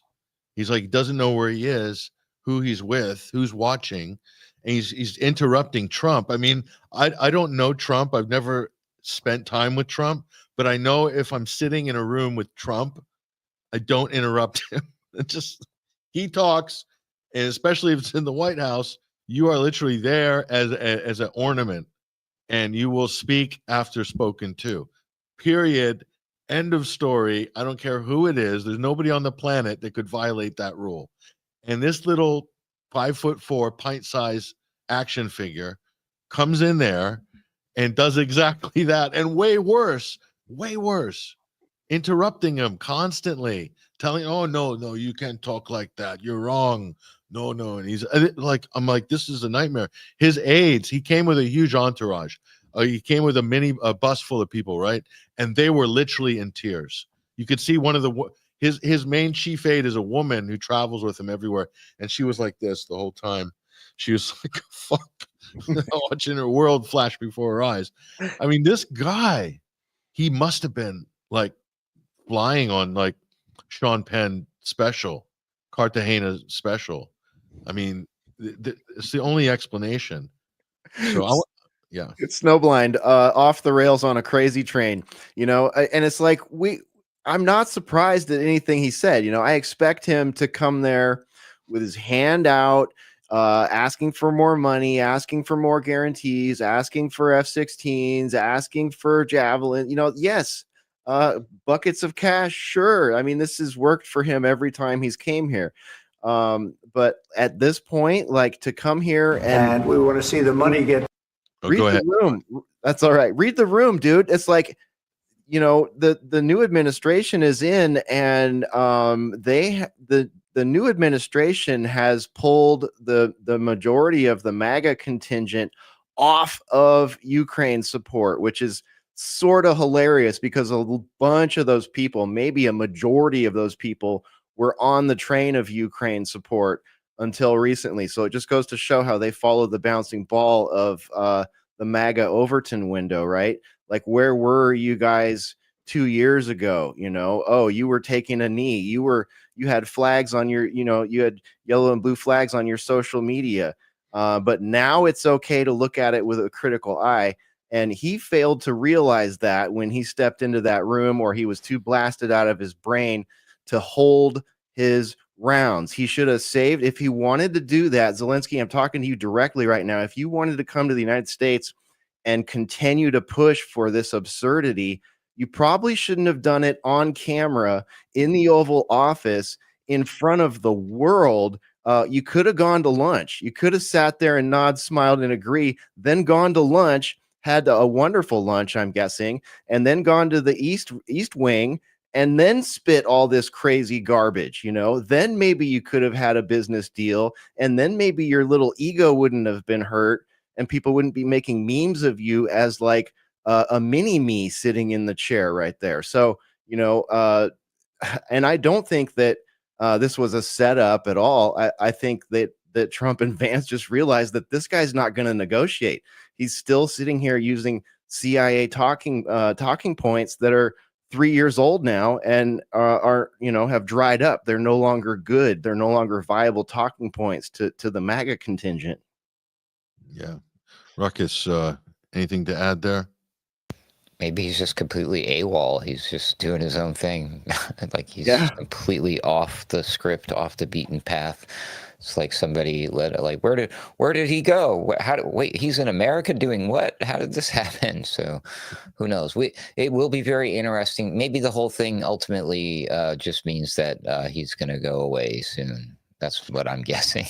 I mean, you have to have a level of complete moral, a total moral ineptitude to want to have your country, who's poor, weak, and to just continue having your own people slaughtered and losing territory to make a point, or to kind of keep the gag going, or something like that. I mean, this he's got a serious problem, this guy. And so he doesn't have any of this, well, this might not be the right thing to do. He's not having that internal dialogue. He is just basically on the biggest trip of his life. And it's been huge. I mean, he's been elevated as the global hero figure, as a superhero for the world. So if that doesn't go to your head, if you're a little Scarface, especially, that doesn't go to your head, nothing will. I mean, so his head must be full of this stuff. How could you come back down to earth after that? How could you do? I can't see it. I can't see it. I mean, I can't, unless this guy finds Jesus somehow, in the next 6 months or a year or something, and has some major like epiphany and starts spilling the beans and saying what a mistake it was and apologizing. And then I don't know,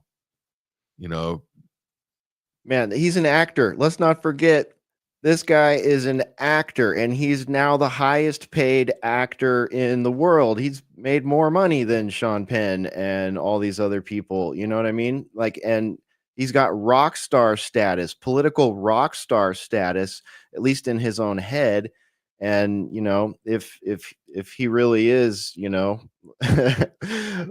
on the sauce, there's no coming down from that without intense rehab. I mean, if he is a drug addict, that drug addiction in and of itself is going to make it such that he is someone that you can't do a deal with. He is someone you're not going to be able to stop this madness with, because he lives on a madness train, and he thinks, clearly he must think very highly of himself, because he has redefined democracy, because he sat there and talked about, protect democracy. He used that talking point too. And it's like, well, we're sitting here looking at a guy who has overstayed his mandate. He's not an elected official anymore.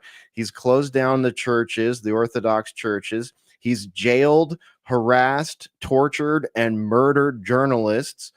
He's attacked his own people. I mean, come on, man. You can't, I just don't see any deal being made with this guy, especially after that display, and considering, this potential that maybe he's just off his freaking rocker. And someone off their rocker like that, who also has influences in their life, whatever those may be, that's someone that's really easy to influence. So it's a dangerous situation, because we don't know who exactly is whispering in his ear and what they're whispering in his ear. That might be what was behind, the way that he behaved. Yeah, I know. It's one can only guess. So he made it worse. He went on Brent Baer's special report on Fox News afterwards, and basically looked like a complete buffoon, and couldn't string any sentences together. Clearly was in need of a top up, wasn't able to get it apparently in the interim. His dealer hadn't arrived yet. I mean, we're being cruel and facetious here, folks, but I mean, how else can you explain this train wreck? So here he is, and this is one of the key points. And Brett Baer keeps pushing him. Are you going to apologize to Trump? Brett Baer asked him twice. Are you going to say? Would you apologize to the president? And Zelensky dodged it twice in like the first 5 minutes. And you could see Brett Baer is just giving up at that point. But here's the key part of that I think partially gives the game away for this. And this is what people should be picking up on. To understand how to stop the war. Right. But do you think the public spat in the Oval Office in front of the media served Ukrainians well today? I think this kind of spat is I mean, this this is not good for both sides anyway. And I very open, but I can't change our Ukrainian attitude to Russia, and I don't want they kill us for us. This is very, very clear that Americans are the best of our friends, Europeans are the best of our friends, and Putin with Russian, their enemies. And it doesn't mean that we don't want peace. We just want to recognize the reality, the real situation. President Trump is... Okay, so he's saying we need to recognize the reality. Okay, let's talk about the reality for a moment. The reality is, I'll bring the reality on screen. And here's the reality, okay? The reality is Ukraine is divided, okay? This is by language in red, the Russian-speaking areas. And then you have the orange and the yellow areas, different languages there. So, and then here's interesting. This is the 2010 presidential elections. Viktor Yanukovych, more leaning towards Russia. That's the red areas. That's what Russia almost currently has, except for Odessa in the bottom southwest area there by Moldova and Romania. Okay. So, and this, the rest is voted for Yulia Tymoshenko. Okay. This is the corrupt oligarch, the gas queen. So that's the reality, folks, is that the country is divided along linguistic and some would say ethnic lines. And the U.S. backed regime change in 2014 to drive a wedge right down that line and to get the blue to declare war against the red. That's what Victoria Nuland did. Okay. And so that's when Zelensky wants to talk about reality, that's the reality. That is the reality. And if that's not enough, if people aren't convinced, we'll bring up the clip of the phone call between. So Zelensky says that we will decide. Ukrainians will decide what our elections are going to say. He's saying we will decide. We're a democracy. We're sovereign. We will decide. You know what our future is. And so this is a clip from Ukraine on Fire. In early February of 2014, as the Maidan crisis was getting more violent, there was a phone call that was intercepted. It was a call between the Assistant Secretary of State for European Affairs, Victoria Nuland, and the U.S. Ambassador to Ukraine, Jeffrey Pyatt. Questions of credibility are being raised after a private chat between two top U.S. diplomats was leaked online. I think Yats is the guy who's got the economic experience, the governing experience. He's the guy, what he needs is Cleach and Tony Book on the outside. I just think Cleach going in, he's going to be at that level working for Yatsenyuk. It's just not going to work. Yeah, no, I think that's right. Okay. Good. Well, do you want us to try to set up a call with him as the next step? Sullivan's come back to me, VFR, saying you need Biden, and I said probably tomorrow for an attaboy and to get the deets to stick. So okay. Biden's willing. So you had this remarkable phone call where you have these two senior officials of the U.S. government apparently talking about a coup or how they were planning to restructure the government of Ukraine. Fuck the EU. No, exactly. I'm not saying the whole U.S. government feels that way. There is division on this, but the neoconservative element wants very much to change the strategic dynamic in Eastern Europe. This idea that Ukraine's sovereign, only Ukraine decides who their leaders are, who wins elections. I mean, not really. The United States has decided in the past, and suddenly Zelensky's lecturing, saying that no one can tell us when to have elections. We decide. I'm now president for life. He was out of mandate last May. So the reason the Russians aren't going to, this is why Trump is frustrated. The Russians said they're not coming to the table until they have elections because they don't regard Zelensky as the legitimate president. So there's no negotiations, no deals. So Zelensky's the problem. And he's walking into the White House like he is, King Canute or Little Lord Fauntleroy, and dictating, this is the way it is. You don't know. You're not in Ukraine. What do you guys know? Bunch of ignorant Americans. And the Europeans are paying a lot. You're not paying so much. I mean, it's a disaster. And I think people are seeing through. His facade has just collapsed, basically. Is he saying Dan Crenshaw knows? Is he saying Nancy Pelosi knows? Is he saying Sean Penn knows? Like all these people that went there. And oh, by the way, another big mistake on your part there, Zelensky. I guess you weren't paying attention to the way that the Trump administration has gone after our NGOs right here, especially USAID. Because that's what they gave us, financial aids. But anyways, a lot of those trips the funding for those trips were laundered through USAID and various NGOs. So, again, here he comes with a stale talking point that is so far outside the new normie MAGA Overton window that he just wings that out there like, oh, you can't speak about it because that fallacy you're talking about, you can't speak about it. You haven't been there.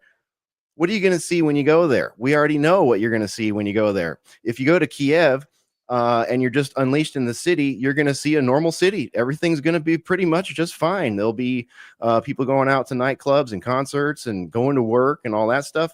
But if you go there on one of these little junkets funded by our own government through an NGO, you're going to get a special segmented part of town somewhere that is similar to like what we have here at in California. We've got the Hollywood Disneyland thing, Universal Studios. It's kind of like Universal Studios. You go there and there's fake air raid sirens and rubble and stuff like that, and then you can get your photo op, and you're basically like, you know what I mean? It's like going to kiss the wall or something. It's ceremonial and it's propagandistic, and people know it. Yeah. Did you guys notice Lindsey Graham's complete 180 on this whole thing too? I mean, this is a bad sign. I mean, come on, Zelensky, if this doesn't tell you it's over, buddy, I don't know what else does. But did you see that? He did like a little bit of a Monday morning quarterbacking post-fight analysis, standing in front of all the reporters. Lindsey Graham, mind you, expressing how happy he is that we told Zelensky what's what and how this Ukraine fight is garbage and fake. I mean, is this the same guy? Wasn't he the one who actually like personally thanked Zelensky, right? For like, you're doing the killing and the fighting for us, right? Am I correct, Patrick? Didn't he say that? Yeah, that's the same guy. Yeah. Oh, he's completely changed his mind now. Oh no, yeah, he was so he actually, I've got that clip of Graham, but yeah, that was that shows you what an absolute like war prostitute Lindsey Graham is. That he's blowing smoke up Zelensky's behind just shamelessly, and then suddenly after this he's basically saying he's calling for Zelensky to resign publicly. So I mean, that's just it just shows you how crazy it all is. So Lindsey Graham is also looking like a complete fool. I'd have respect for Lindsey Graham if he said, no, Trump you shouldn't do this. He's putting Zelensky at risk. Even though I disagree with Graham, I'd respect him more if he was true to his position. The fact that he flip-flops shows you what a spineless politician he actually is. That this guy he's been pumping up as the world savior, and basically saying that, oh, you guys are fighting bravely for us. You're fighting bravely for us. And it's not costing us one man. He's doing all the fighting for us. This little man over here, we need to give him everything we possibly can. So he keep on fighting, this feisty little man here. I mean, and then he just chucks him under the bus after that. I mean, so Graham is a swamp creature of the highest order or the lowest order, depending on how you view the caste system and the detritus. And he had a hand in setting this all up. Him and John McCain were going there back in 2013 and 2014 and emboldening all this and setting the stage for it and convincing elements of their military there that they were going to have American backing, ad infinitum. And I didn't see him turn around on that. Like, if you're going to turn around on this, Lindsey, you might want to go back to 2013, 2014, 2015 and say, I took these trips over there. Here, roll the video on B-roll of me standing there with these Azov guys, telling them what a great job they're going to do and how they're going to have our support. Like, why not roll it back that far and then, flip on that and say, my bad, sorry, I was wrong. Something like that. But no, what he's displaying is that he is an absolute puppet, a tool, probably with an intel agency glove up his keister, dancing to whatever tune they have. And right now, again, because of that Overton window shift in MAGA right now, old talking points, dude, old stuff. And people are digging up what happened 9, 10, 11 years ago now. Yeah. Yeah, you guys. Anyway, I don't know. I'm not sure if Basil Valentine was trying to come on stage or not. I don't know if I saw him or if that was just Zelensky in one of the other windows I had open or not. Did you guys see Basil at all? No, I'm on full screen mode. I can't see him. Okay, I saw a head pop up there, and it must have been Zelensky's head. So it's like, that's okay. But I had that Graham clip. It's just it's so shameless. I will try to actually find that. Let me just go and do a butcher's real quick. But yeah, you guys. I mean, this is just the ultimate, really. This is the ultimate. And again, it's the magic of Trump. Do you remember the magic of Trump? It was just like, even if he doesn't intend to, Trump somehow wades into the situation, breaks the china, trips over a chair, and reveals the truth. Reveals the truth. He did say he was going to make great television after the whole thing. He's like, he immediately recognized. He's like, wow. He's probably doing the mental calculations. The ratings on this one, wow. He was right, because today is probably the third time I think all three of us have watched much of that. Yeah, no, it's incredible, you guys. I mean, and there's other there's so many LARPs on some of the other networks. Like I think it's hold on for a minute. Let me just let me try to get this clip up on stage here.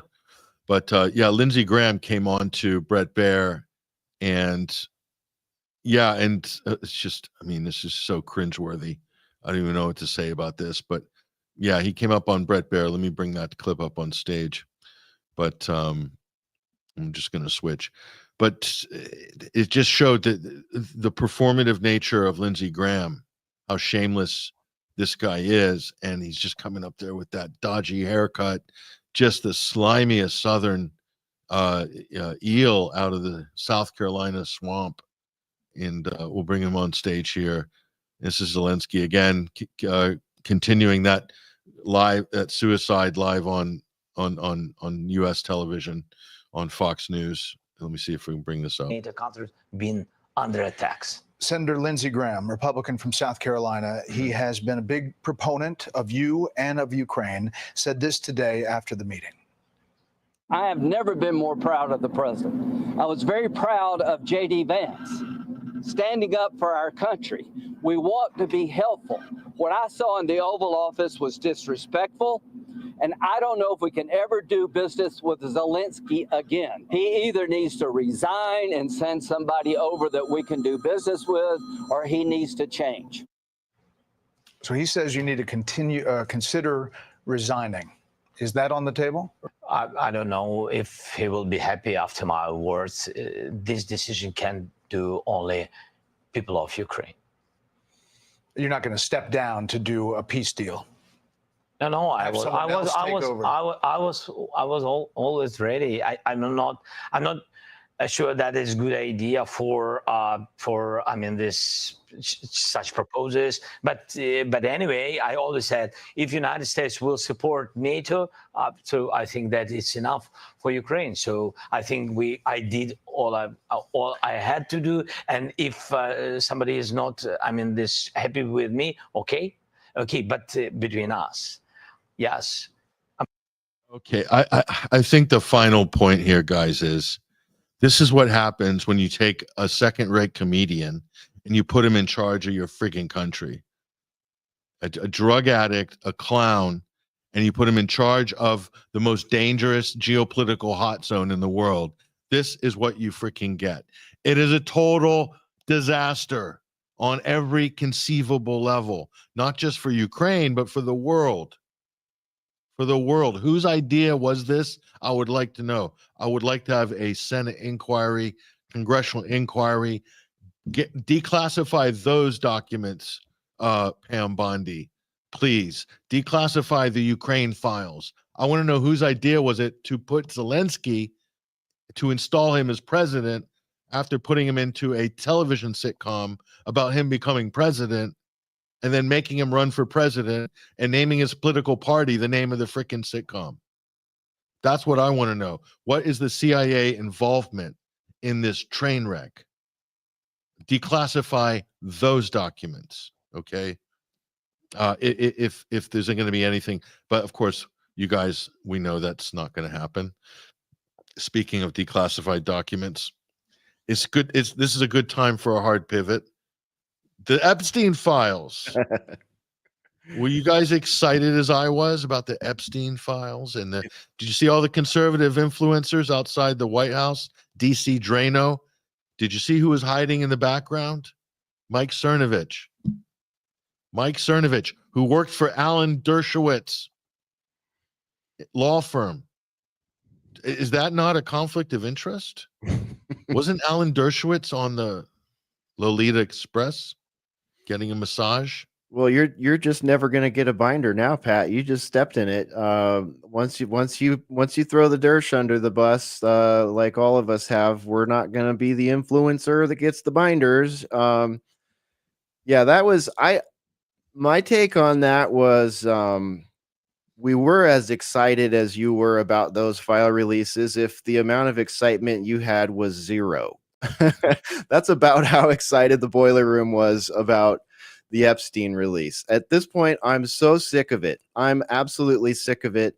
I'm not interested in the names of the Johns. I'm not interested in the people on the flight logs. I'm not interested in a laminated hardback binder trapper keeper that has whatever pages that we've already seen and have already been out there. I'm not interested in waiting for redactions to take place. I have find and replace. It's this great technology.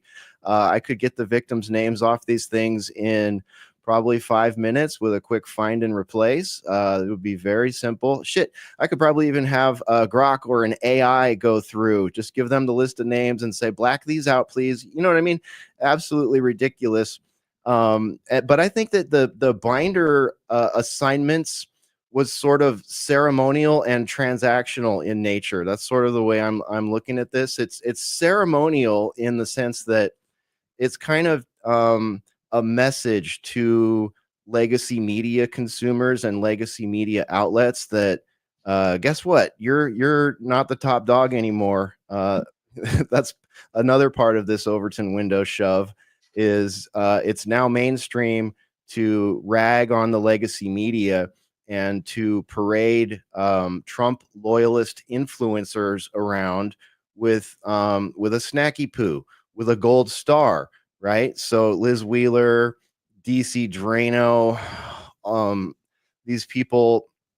Cernovich is an interesting case. That one debatable in some different ways, but you know what I mean? I was really upset at first because I thought those were the only people that were getting it. And that took me back to, like Uvalde and so many other cases where when new information is presented to the press, it is hand selected and curated and given to one outlet or one person. There was I think it was ABC or CBS here in Austin or San Antonio, I can't remember which, that got the Uvalde footage, and then everybody else in the mass media had to use what they were given, and it was curated. The audio was removed. It was all, sketchy. So I thought that was what was going on, but they were just laundering it through this dozen set of Trump loyalist social media influencers. But I'll give Bondi credit. She did post all that same information on the DOJ website. So it's not like it wasn't available to everybody to analyze. But, when we looked at what it was, there was really nothing to analyze. And we're just, sitting waiting for phase 2 and phase 3 and phase however many there are. And then, people can look at it in total and see if there's actually anything new there. But I think I probably speak for myself and Adam and Infidel Pharaoh, who were on the Boiler Room this week. We're most interested in the network that facilitated these activities. And if that's not going to be included, and if every time Israel is mentioned, it's going to be redacted, we have zero interest in this entire disclosure. Yeah. Ruckus, any thoughts? Well, I mean, wasn't it what you just described, Hesher, nothing new? Isn't that exactly how they did the Twitter files? There was one two appointed journalists who had their hands on all of the goods, and they were the only ones, and we had to rely on their reporting. So nothing has changed. Patrick just flashed the "You Are the Media" symbol there, the picture.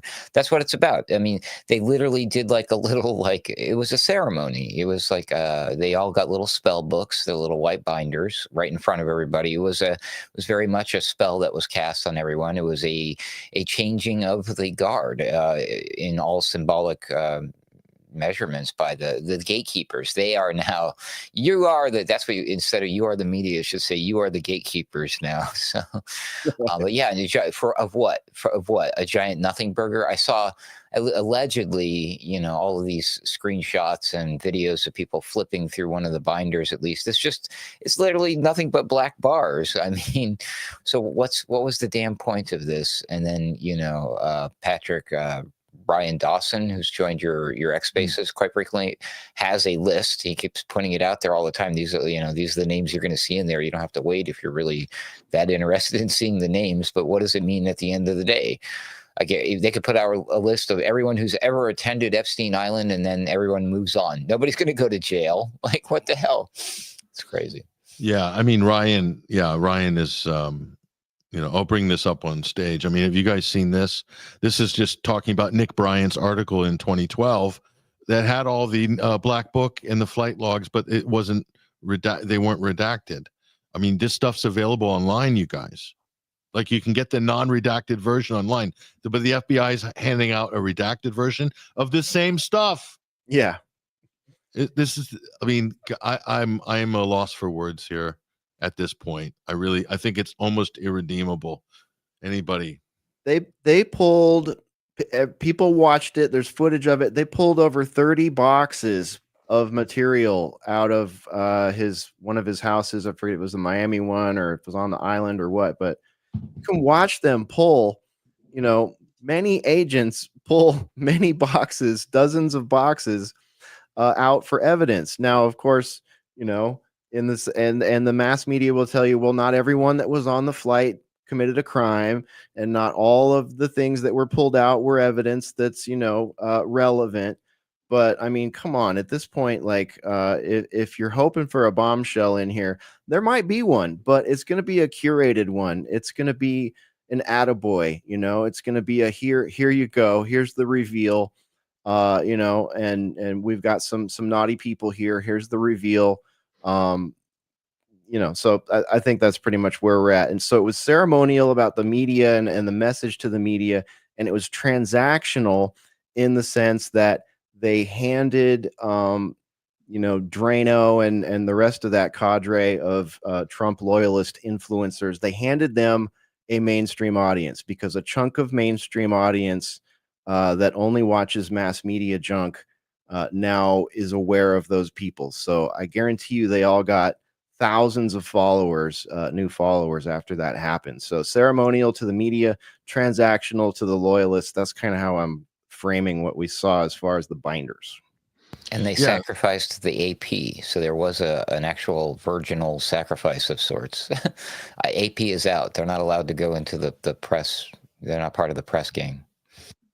I think this is wrong. And so Elon Musk was saying Associated Press, fake news, and all this. The majority of the news that Reuters and AP put out is 100% factual. The overwhelming majority, I would say 98, probably 95% is factual.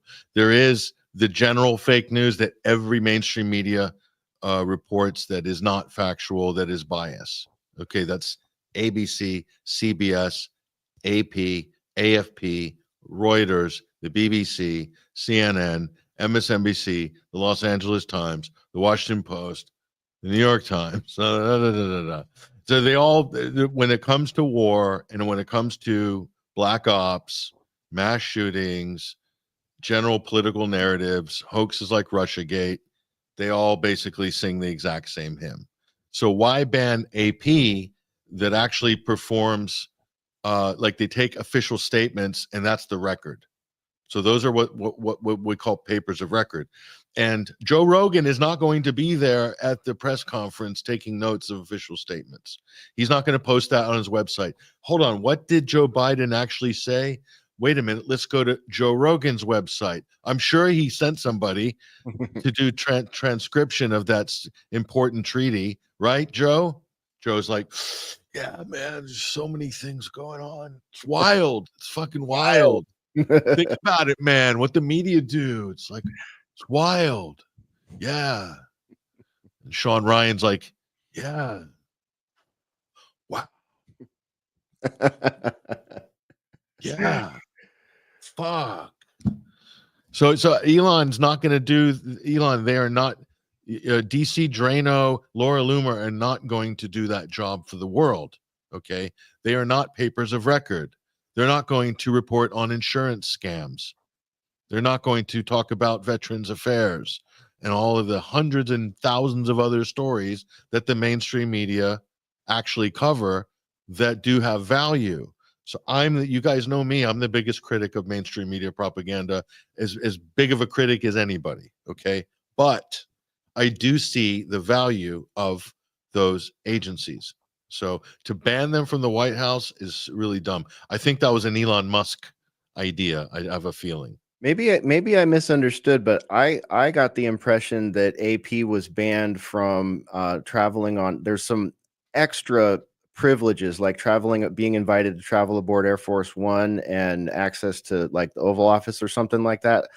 It was my understanding that that was what they got banned from. So they should still be part of the White House press corps and available for those things, although they may not be sitting up front anymore. I'm guessing, it's a pretty strong message to send, because that's quite the snacky poo to take away there. If you're with AP and you're used to being on, Air Force One, and all of your colleagues leading up to you have been also, and now all of a sudden it's gone. I mean, that is probably kind of a big deal, but I don't know, maybe it is a little wider than I thought. I'm not sure. I think you're right. And I think the news I was just reading before I came on today was that they were cut out from Trump is golfing at Mar-a-Lago, and the AP showed up to cover it, and they're like, oh no, you're not allowed to be here, remember? And I guess the story goes that AP showed up with like cookies or snacks for all of their fellow traveling media who did get to go walk around and watch the president golf. They're so sad. They're so jealous right now. They're crying. So I don't know. Let me see. I mean, that was the main action this week. So I got one more. I want to throw this out just on behalf of Texas. I think Dan Crenshaw has officially ended his political career. That's fantastic news. Tucker Carlson's been going after him for a few years because of his ridiculous war hawking stances and, blue shrouded in red sort of political stuff. He's made some pretty cutting remarks about him, but all factual things. And Crenshaw got caught on a hidden camera, a hot mic, saying basically that he would do violence to Tucker Carlson if you met him in a dark alley. And the MAGA sphere has completely turned on Eye Patch McCain, as Tucker has named him. And I don't know if you've ever seen any of his campaign materials, his ads that he does. They are ridiculous. It looks like an episode of like a G.I. Joe cartoon or something like that. He really leans into the LARPing, into his veteran status and all that stuff. But this guy is one of the most rank politicians. It's funny how some of the most rank politicians that we have are from red states. Look at Wisconsin, look at Louisiana, look at Texas. The senators in particular, some of them are some of the most insane, war hawkish, like fickle sort of rhinos that you could imagine. So I would say that was a big win. Crenshaw pretty much made his bed and is now laying in it with the MAGA crowd. Yeah, it couldn't happen to a better guy. We'll bring him up on stage. There he is, Eye Patch McCain. And normally I wouldn't make fun of somebody wearing an eye patch, but the fact that he hams it up and has tried to like incorporate it into his political celebrity brand is just kind of stupid. I think the problem isn't the patch. I think that it doesn't matter, the patch. It's the fact that he's a total dweeb, this guy. That's the problem. It's nothing to do with the patch. I honestly, I couldn't care less about the patch, but the fact that I don't know. It's just, he is a World Economic Forum young leader, right? Yep. Conservative. He looks like he could be J.D. Vance's brother or something. Don't you start on the vice president, Ruckus. He's the Walmart JD Vance. Good luck. So Crenshaw is 40 years old. I mean, he's an absolute neoliberal warmonger, this guy. So he reeks of a bleeding heart Democrat who is basically LARPing as a Republican so he could get elected in a Texas district. I mean, how far off am I here? Is he down in Houston? Is that where he is? I believe so. Yeah, he's near that border. He, and just had nothing to say while it was, wide open in his own state for, a good 4 years there. Crenshaw is the worst. And he's such a war hawk as well. I mean, you'd think, did he sustain his eye injury in combat? Is that the story? Does anybody know? Oh, it was in my head at one point years ago, but I've expunged it. I can't remember. Let's just say for argument's sake, in Afghanistan. Is that what it was? Okay, let's just say for argument's sake that was the cause. So you'd think that of all people, Dan Crenshaw would know the horrors of war enough to know that we need to bring this circus to an end in Ukraine so that more men don't need to be mortally wounded, fatally wounded, legs amputated, or dead by the hundreds of thousands. Okay, you think this guy of all people would appreciate that, but unfortunately he has other ideas. And I've never seen anybody that is such an enthusiastic cheerleader for US F-35s bombing civilians in Gaza. There's just nobody in Congress that's so excited about the genocide in Gaza as Dan Crenshaw. So like, where is the morality in this guy? He is honestly, there's a screw missing. He's not operating with a normal type of moral constitution that most people have. But he's not alone. He is quite typical, isn't he, for Washington? And again, this is my whole thing. All these people have set themselves up as conservatives just because they look a certain way, because they served in the military, because they're in a Texas district. Okay. Most of Houston is blue. It's Democrat. So I can see how he appeals to the crossover voter in Texas is probably what got him elected. The fact that he is a neoliberal war hawk and a Russia-phobe. So, I mean, that was the other thing, you guys, that I thought Trump did, which shocked me. Okay. And Trump doesn't often shock, but he did shock me. He basically said, he was basically taking Putin's side in Russiagate. He's saying they blamed him for rigging our election, Russiagate hoax, and he took all that humiliation of the world and he fought through it. So Trump respects Putin for basically keeping a stoic, stiff upper lip during the whole Russiagate thing, not losing his rag, while everyone in America was going hysterical about a hoax and accusing Trump of being a Russian agent, which is patently stupid. Although it's so stupid, half Congress still believe it, and Bernie Sanders. So it's that stupid. But he's almost like giving Putin the nod, like Trump's like, he's an alpha. I respect this guy. He's in charge of a formidable world power, and he kept his act together while we were all going nuts. And so to do that in front of Zelensky, that must have hurt Zelensky deeply. That really, really hurt Zelensky. The fact that Trump respects Putin, it's like, ooh. So that's one of the things I picked up from that discussion that really stuck out at me. Yeah, and then one of the reporters or someone tried to pin him down with the usual, well, whose side are you on? And his response was essentially, I just want the killing to stop. I'm on the side of peace.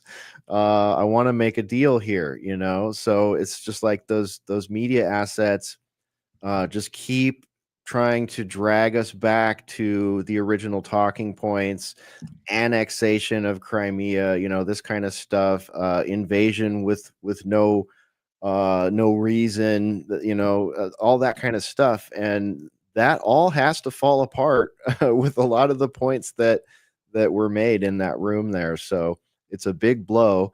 And it's, again, just really interesting to see people respond to this who still haven't accepted that Russiagate was, in fact, a hoax. Yeah. Yeah. Final thoughts, Adam. Go ahead. Russia. I think we're done hearing about Russia. Ultimately, at least that's going to be going away for a while. It's going to be very interesting to see where all this goes. I mean, Zelensky seems quite not so worried about it because he's got, UK still fully on board. So, as we've been discussing here today, it's like, if America gets out of it, so what? Doesn't the plan still move forward? The ultimate question is now, is something going to happen that's going to drag us back in, as you mentioned at the beginning of the program, Patrick? So that's the moving ball we got to keep an eye on right now, I guess. Well, I'll bring this just quickly to remind people back up on stage. Good article here written by this Patrick bloke. It's up at 21st Century Wire there. Donnybrook on Pennsylvania Avenue. Does anybody know what a Donnybrook is? Raise your hand. I'll be honest and say I had to look it up, Pat. Based on a book and a movie, I guess. Yeah, it's a bar fight, basically. Okay. Or a pub fight. In Irish, or let's say a fisticuff outside of a pub. Okay. Is a Donnybrook. It's typical Irish name. It doesn't fit anywhere in the English lexicon at all. Yeah, Ruckus is flashing up some looks like a dodgy boxing referee or something there. Yeah. Celebrity death match, maybe. One of those guys. Yeah. So anyway, 21st Century Wire, and also, guys, we had an epic week. I don't know if you guys managed to catch it or not, but if you scroll through the features section here, you'll see this one pinned at the top, exclusive. Nord Stream revelation, submarines in the NATO lake, and our friend Freddie Ponton has put together, one of the most epic reports here about Nord Stream. And this is a really outstanding piece of journalism, folks. And I do not say that lightly. Of all the reports that we've ever published on our website since 2009, this ranks among the most badass investigative pieces that we've ever published. And that is Freddie's research on this for a year and a half. This is just one small piece of the story, obviously, but it's basically unlocks a whole bunch of stuff. And one of the big surprises in here, which I thought was pretty unbelievable, but like a major stroke of luck. Get this, guys. And if you saw the midweek wire where I interviewed Freddie, if anybody missed that on the midweek wire, that's up on our YouTube channels, and also I think it's up on our website as well. And I'll bring that. Actually, I'll bring that interview up on screen just so people know it's right here, folks. This is up on our website. You want to watch this interview and read this Nord Stream article. The article is linked here from that interview, so you can catch that. Hold on, let me bring that up on stage. 1 second. Yeah, there it is. That's the interview with Freddie. Nord Stream evidence, new evidence with Freddie Ponton. That's a 2-hour interview that breaks down a lot of the important parts of this article. But this is one of the things that it broke down. Now, you guys nailing NATO down is not easy because not everything's public. A lot of stuff is classified that we believe, many believe, including Seymour Hersh, that the Nord Stream sabotage took place during Baltops 22. That's when they prepped the pipelines and they detonated them during Northern Coast's 2022 drill in the same place in September. Okay, so the pipelines were prepped in June and then blown up in September. So Hersh agrees with that general plot. We agree with that plot, but we disagree on how it was done exactly, but we generally are on the same page. So how do you know when Hersh said the divers came from Panama City in Florida? It's where the Navy SEAL, the EOD teams, the ex-MCM teams, they all train there. All the top divers in the world, they train in Panama City. So how can you prove this kind of thing? You'd have to put those exact units with the exact people who are the best in that exact specialist of prepping pipelines and blowing them up. Okay. You'd have to place them at the spot at ball tops. Nobody has that information. They don't, if they do, it's not all in one place. It's scattered around. You'd also have to prove there was submarine activity there, because that's one way you could bring the divers down that nobody could ever track, is doing it through a sub.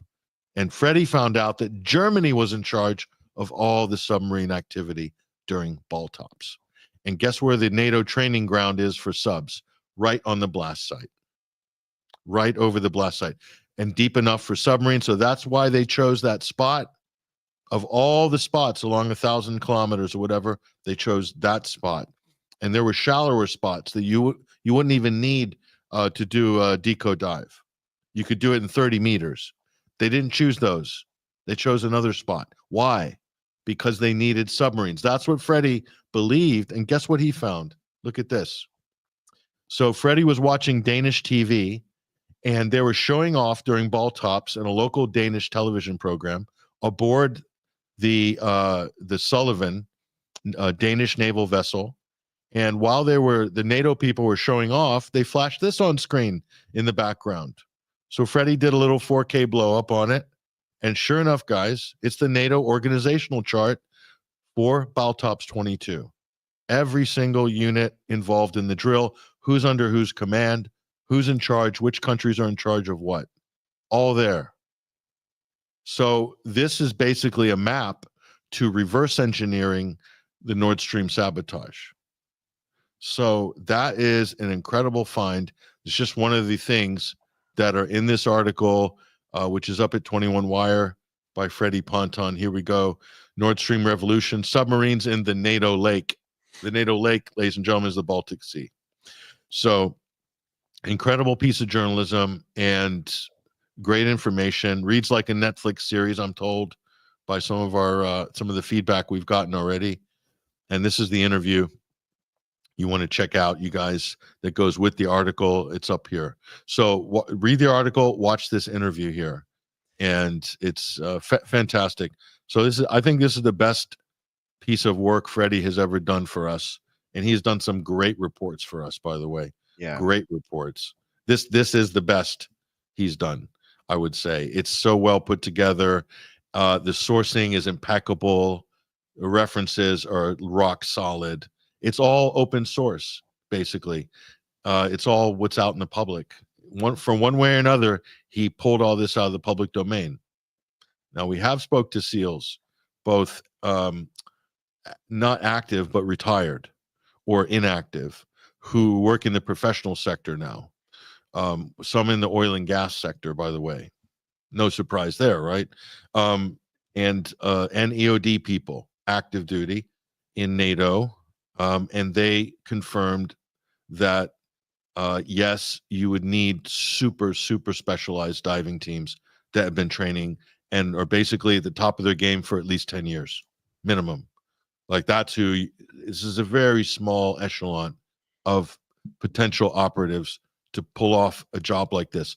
So the story of the drunk Ukrainian divers, guys, this is the Wall Street Journal's version of what happened. A drunken evening, a rented yacht, the real story of the Nord Stream pipeline sabotage, a drunk band of Ukrainian super soldiers sailing aimlessly in the Baltic. Managed to pull this one off, guys. Are you buying that story? No, clearly not. If I may, real quick, I just want to congratulate Freddie and 21 Wire on this one. This has been years in the making. This has been a years-long project that Freddie and Patrick have been working on. And we're running our winter fundraising drive right now, and things like that are just not possible without your support. Let me just add a little bit also to this, Patrick. In my previous career, I worked in large-scale military experimentation. I know what it is to set up a group like this, you know, a group of military assets like this, get them intercommunicating, have experimental initiatives, understand data collection and data collection points, and then analyze and collect all that, and then analyze all of that data after the fact. This is a huge tens of millions of dollar sort of thing. And we're very lucky, number one, that Germany was in charge of the submarine crews, and number two, that Freddie did such good work. Because I tell you this, you can read about all different kinds of large-scale military experiments that we do. Jade Helm is probably the one that most people will remember, because Alex Jones had a hissy fit about that one.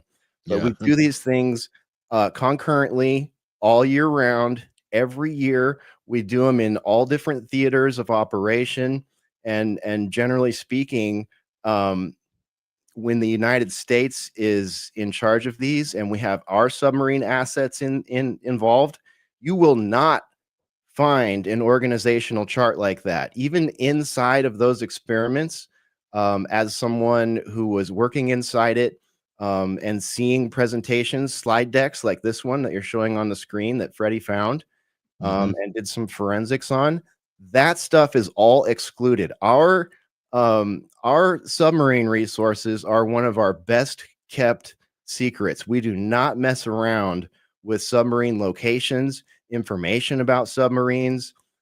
So the fact that he found that in an open source format and has been able to parlay that into this article is a feat. I mean, this is a journalistic feat, and it would not have happened if the United States was in charge of that org chart. That is the only reason we have that, and I completely agree with the assessment that this would not have been possible without submarine resources and really, really tier one EOD people. So hats off to Freddie, hats off to you and 21. And we need your support to keep these things going, because this is an intense type of thing that's going on in the background here at 21 Wire for months on end. I mean, we've been talking about this release since last summer, I think. Yeah, 20 months, so 2 years. So we've been working on this for 2 years, exactly 2 years. So it's been a slow build up, but yeah, you know, Hesher, there's the chart. You see, Freddie's highlighted in red. That's the submarine authority. That's at the top of the chart with the Supreme Allied Commander. So that tells you how important submarine activity is in the Baltic. So so they control all the information, starts there, and it's a fully compartmentalized drill operation with a majority of people on here. The majority of all of these operatives basically don't know what's going on. They just know what their role is, and they're just there to execute whatever their orders are and to collect data afterwards, like you said, analyze performance, all of that stuff. And so the only people who really know are the people who are in, I think, the diving teams, which are in these blue. So he's even broken it down into brown, blue, green, purple, what each of those boxes represents in terms of the the military assignment of what their function is, which is like an incredible insight into this. But again, hats off to Freddie. There's the article, folks, and get this, read it and share it. There's Freddie. He's the author there. We'll bring his picture up on screen so you know he's a regular on the Midweek Wire. There he is. There's Freddie. Bring up his archive. There it is. So look at some of the great reports Freddie has filed here.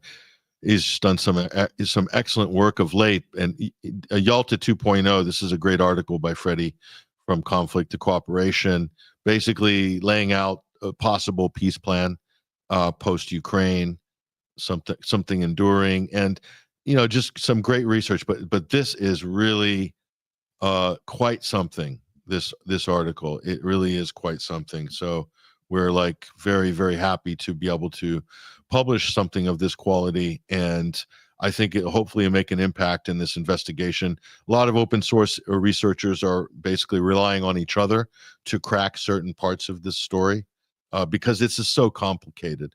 you're dealing with NATO. You're dealing with like dozens of countries, vessels, different branches of military, the political level, the military level, the intelligence level, plus other foreign actors, etc. It's very complicated. And I think that's one of the things that makes this a kind of a hard thing to prove.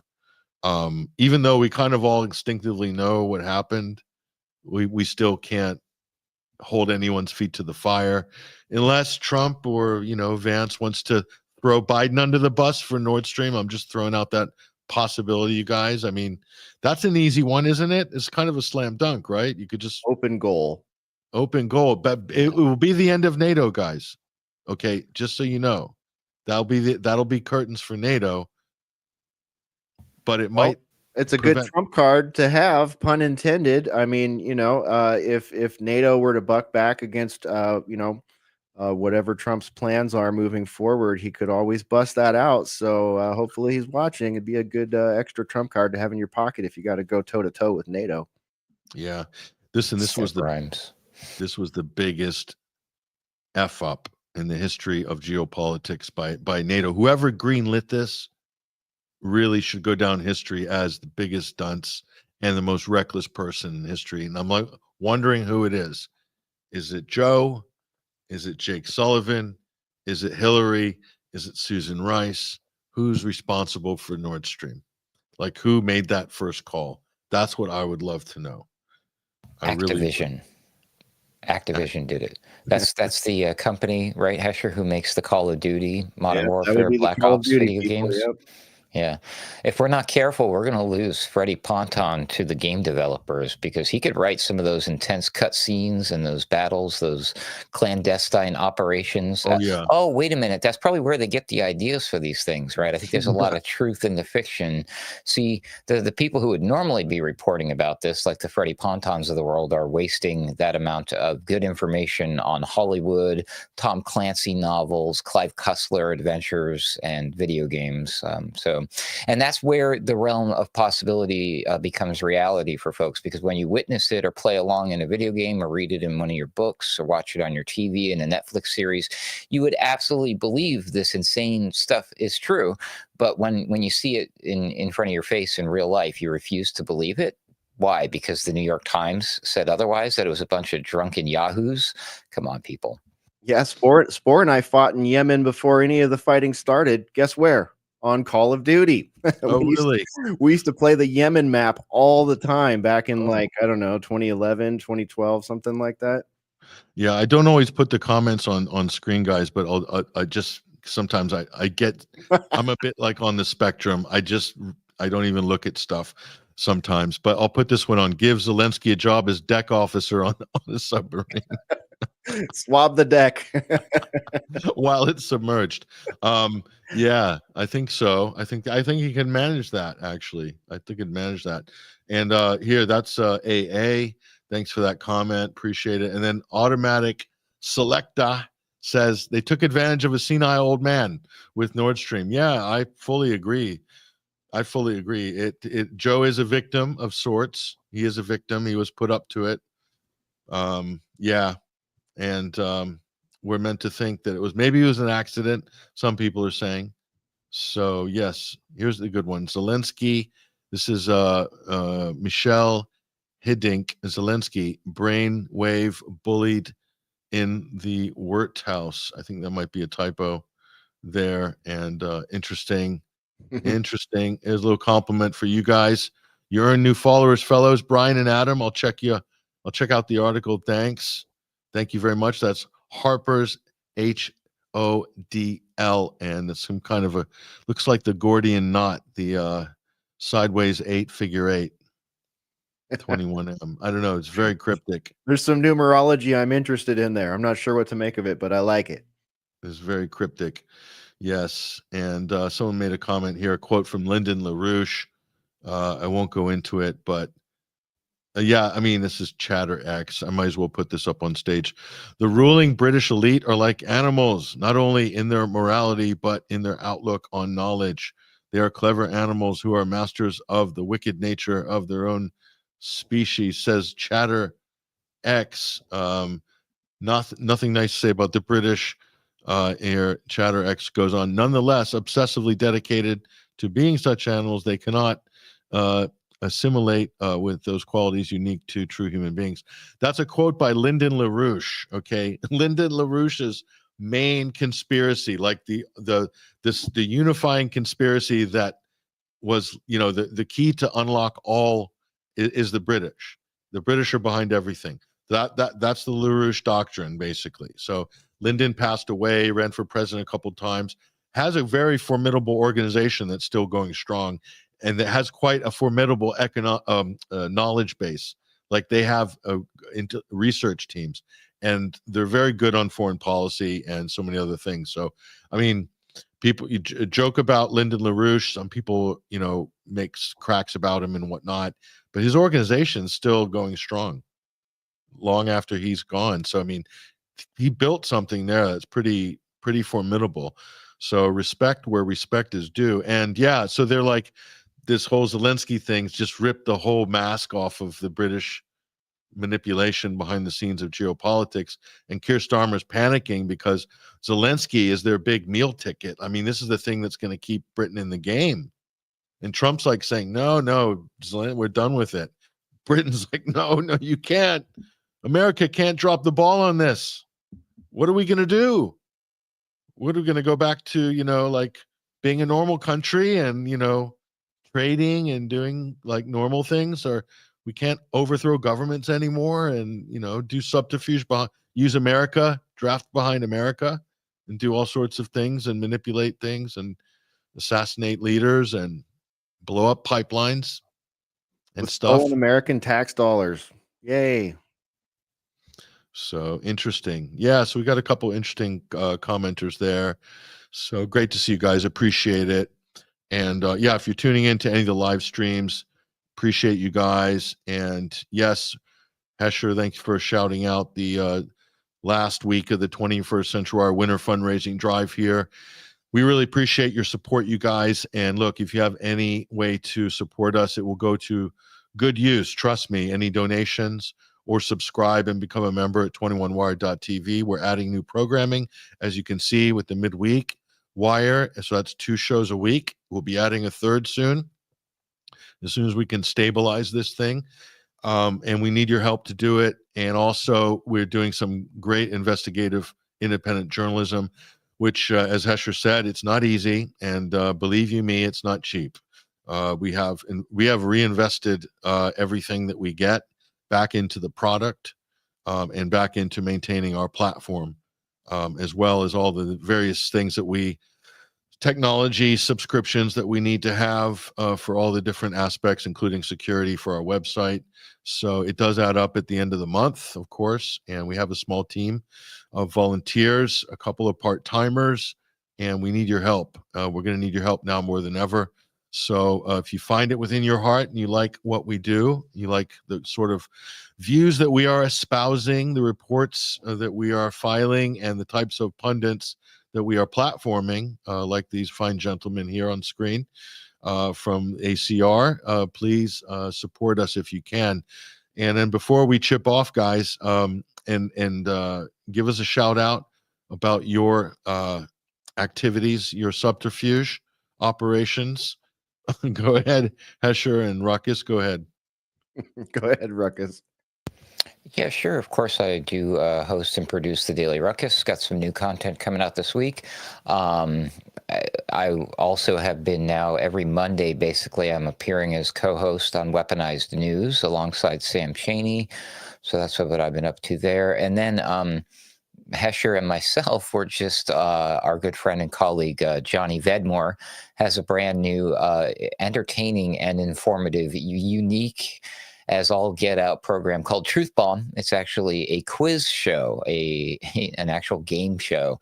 And me and Hesher were contestants versus each other on one of the Truth Bomb episodes, which is premiering on the streams for Johnny Vedmore right now. So after the Sunday Wire, at your leisure, you'll be able to find that wherever you find Johnny Vedmore and Newspaste. That was great fun. And of course, you'll find me doing the Boiler Room thing with Hesher, which you'll find all about from him. And thanks for having me on the Sunday Wire again, Patrick. Yeah, cheers, Ruckus, Daily Ruckus. And what are the times when do you just subscribe to the podcast, or do you put them out on Just regular follow time? me on my X, AC_wordslinger. Just, pop in the website, come to our Discord. I get them out when I can, and then I make an announcement. So no plans, no time, no schedule. It's very light and loose and casual with the Daily Ruckus right now. If you're following us on X, everybody, right now, I've tagged Hesher and Ruckus up in the tag of the title of the show. It says at Hesher Media and at AC_wordslinger. That's Ruckus's handle.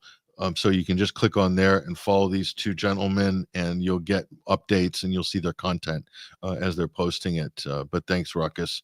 Hesher, go ahead. Okay, just a parting side note for you, Patrick. Get your sick bag out. Did you know that Sarah Adams is actually on Sean Ryan's team? She's part of like his research staff. Wow, bro. I was like, bro. That's wild. That's wild. So I wanted to throw that out there, if for anyone that was following our analysis of that whole cast of characters. And then also the other night I was watching a streaming show, much in the vein of like a Tom Clancy, like Ruckus was mentioning. I think it's called Night Agent. And it's Sean Ryan is a big name on that one. So go figure. So our current, sort of Clancy style zeitgeist stuff, Sean Ryan's right up in there in the entertainment industry. I don't know if he's an EP or what he is, but his name is all over that show.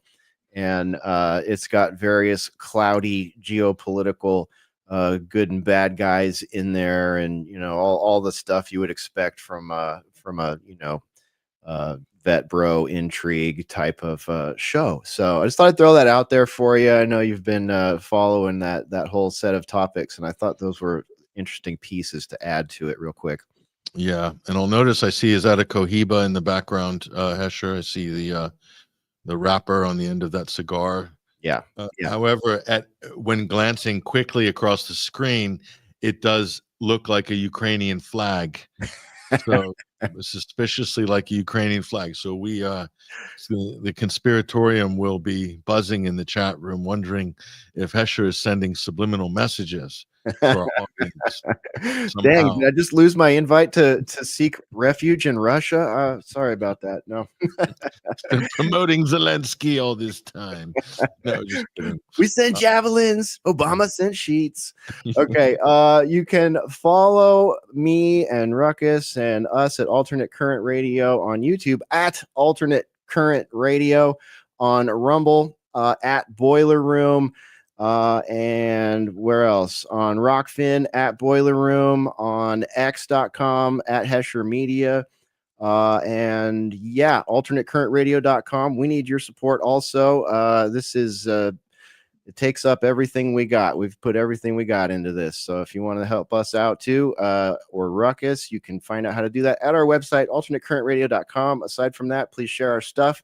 Thank you to all the people in the various chats today. And thanks for the new follows. We've seen some new follows come through during the show. There's one of our images for Boiler Room up there. We're live Thursday nights doing Boiler Room. So all those archives are up at alternatecurrentradio.com and on our video streaming websites. And thanks again for having me, Pat. And everybody have a great rest of your weekend. Let's get ready for another wacky and intriguing week of politics and news. Yeah, indeed. It's a pleasure to have you guys on board, and to take some pot shots on Zelensky. A few kicks while he's down. I'm sure everyone got pleasure out of that. It's just that cathartic experience we're providing. A lot of the pent up angst and aggression from this war, and so we were very happy to see Trump blow the top off it. So let's just hope that something positive comes from this. So this is what we're hoping and praying. But thank you, gentlemen. Again, follow Hesher and Ruckus, Bryan McClain, Adam Clark. Follow these gentlemen and follow their shows, their content, subscribe and support their work, ladies and gentlemen. I'll see you guys next time. And we'll be in touch on the back channels as well. Much to talk about during the week, folks. And Basil wasn't able to join us. Basil Valentine wasn't able to join us this week, but we'll be catching up to him shortly anyway. But if you like Basil, you can catch him on the pulse.today. You'll see some of his recent work up there. He's doing a lot of interviews there on the beta site for the Pulse, which is the heir apparent to TNT Radio. So that will be an interesting project as it's developing. And so do support that project as well as follow Basil Valentine, ladies and gentlemen. We'll bring some of those details up later as we will have to have a conclave in the background with Mr. Valentine. And again, this is the Sunday Wire, folks. If you just happen to be tuning in on one of the live streams, this is every Sunday, 12 till 3 Eastern Standard Time in the U.S. Be a slight alteration for a while for daylight savings when it arrives in March or April or whenever it's Easter, I think. 5 till 8 p.m. UK time. So 2 to 3 hours, it depends. But yeah, we're sort of flexible there.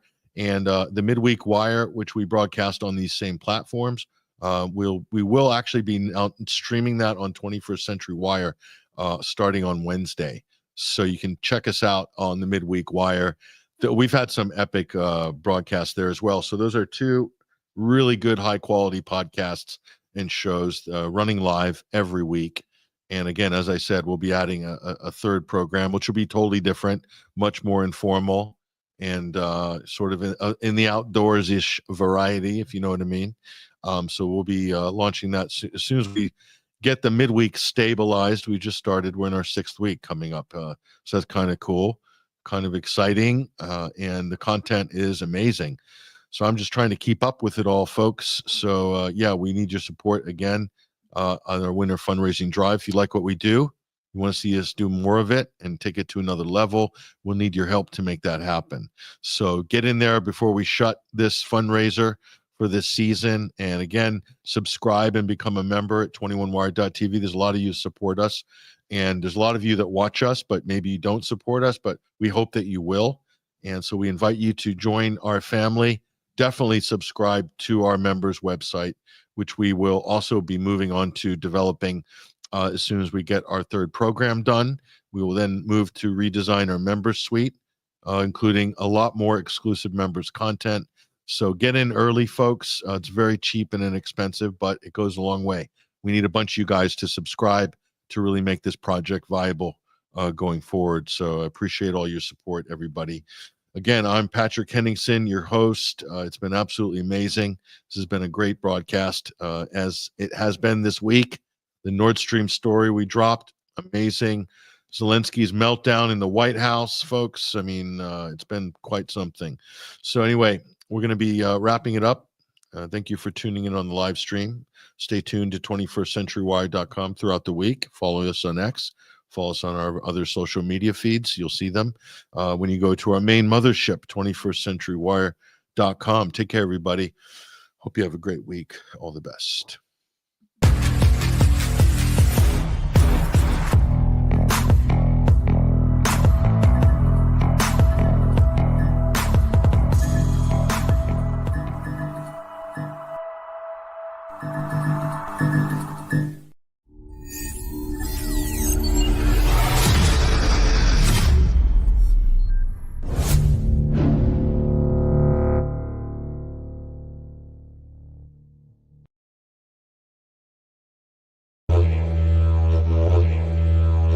In the final analysis, we all inhabit this small planet, and we are all mortal.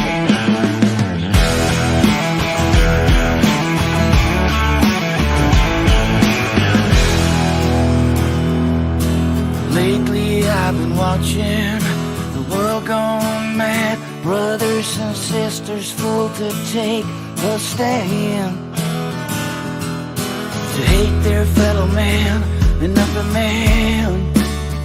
Divide and conquer is the acronym plan. Distract the people, control the story. Don't believe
lose contact.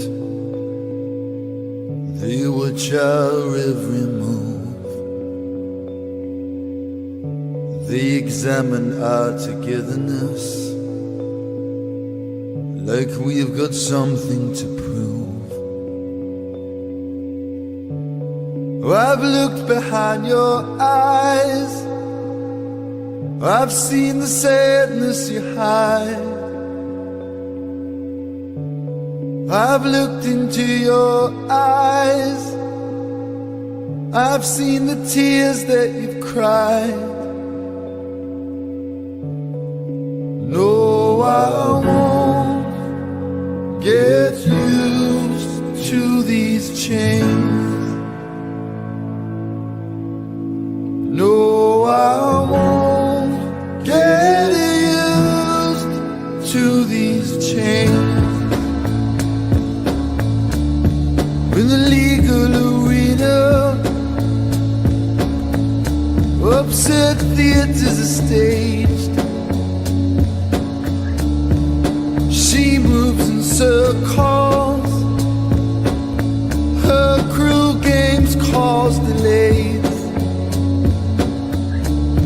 From the questions you ask me, like why can't you come home tonight? From the moment you hold me, it's the shortest hour of my life.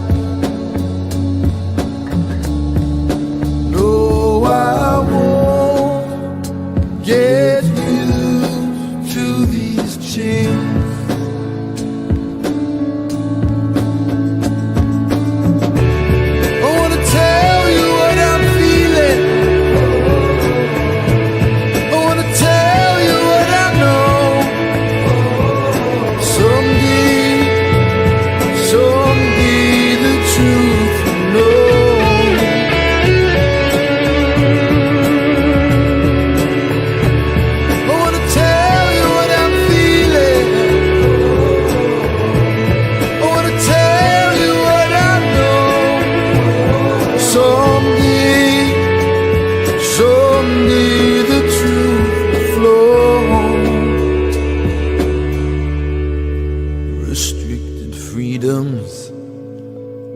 They say I've got to be careful with what I say. Their conspiracy of silence. They think the truth will lead you astray. They say that they're here for you, but they never listen to what you say. They've built walls between us. I will walk through walls to break these chains. No, I won't get used to these chains.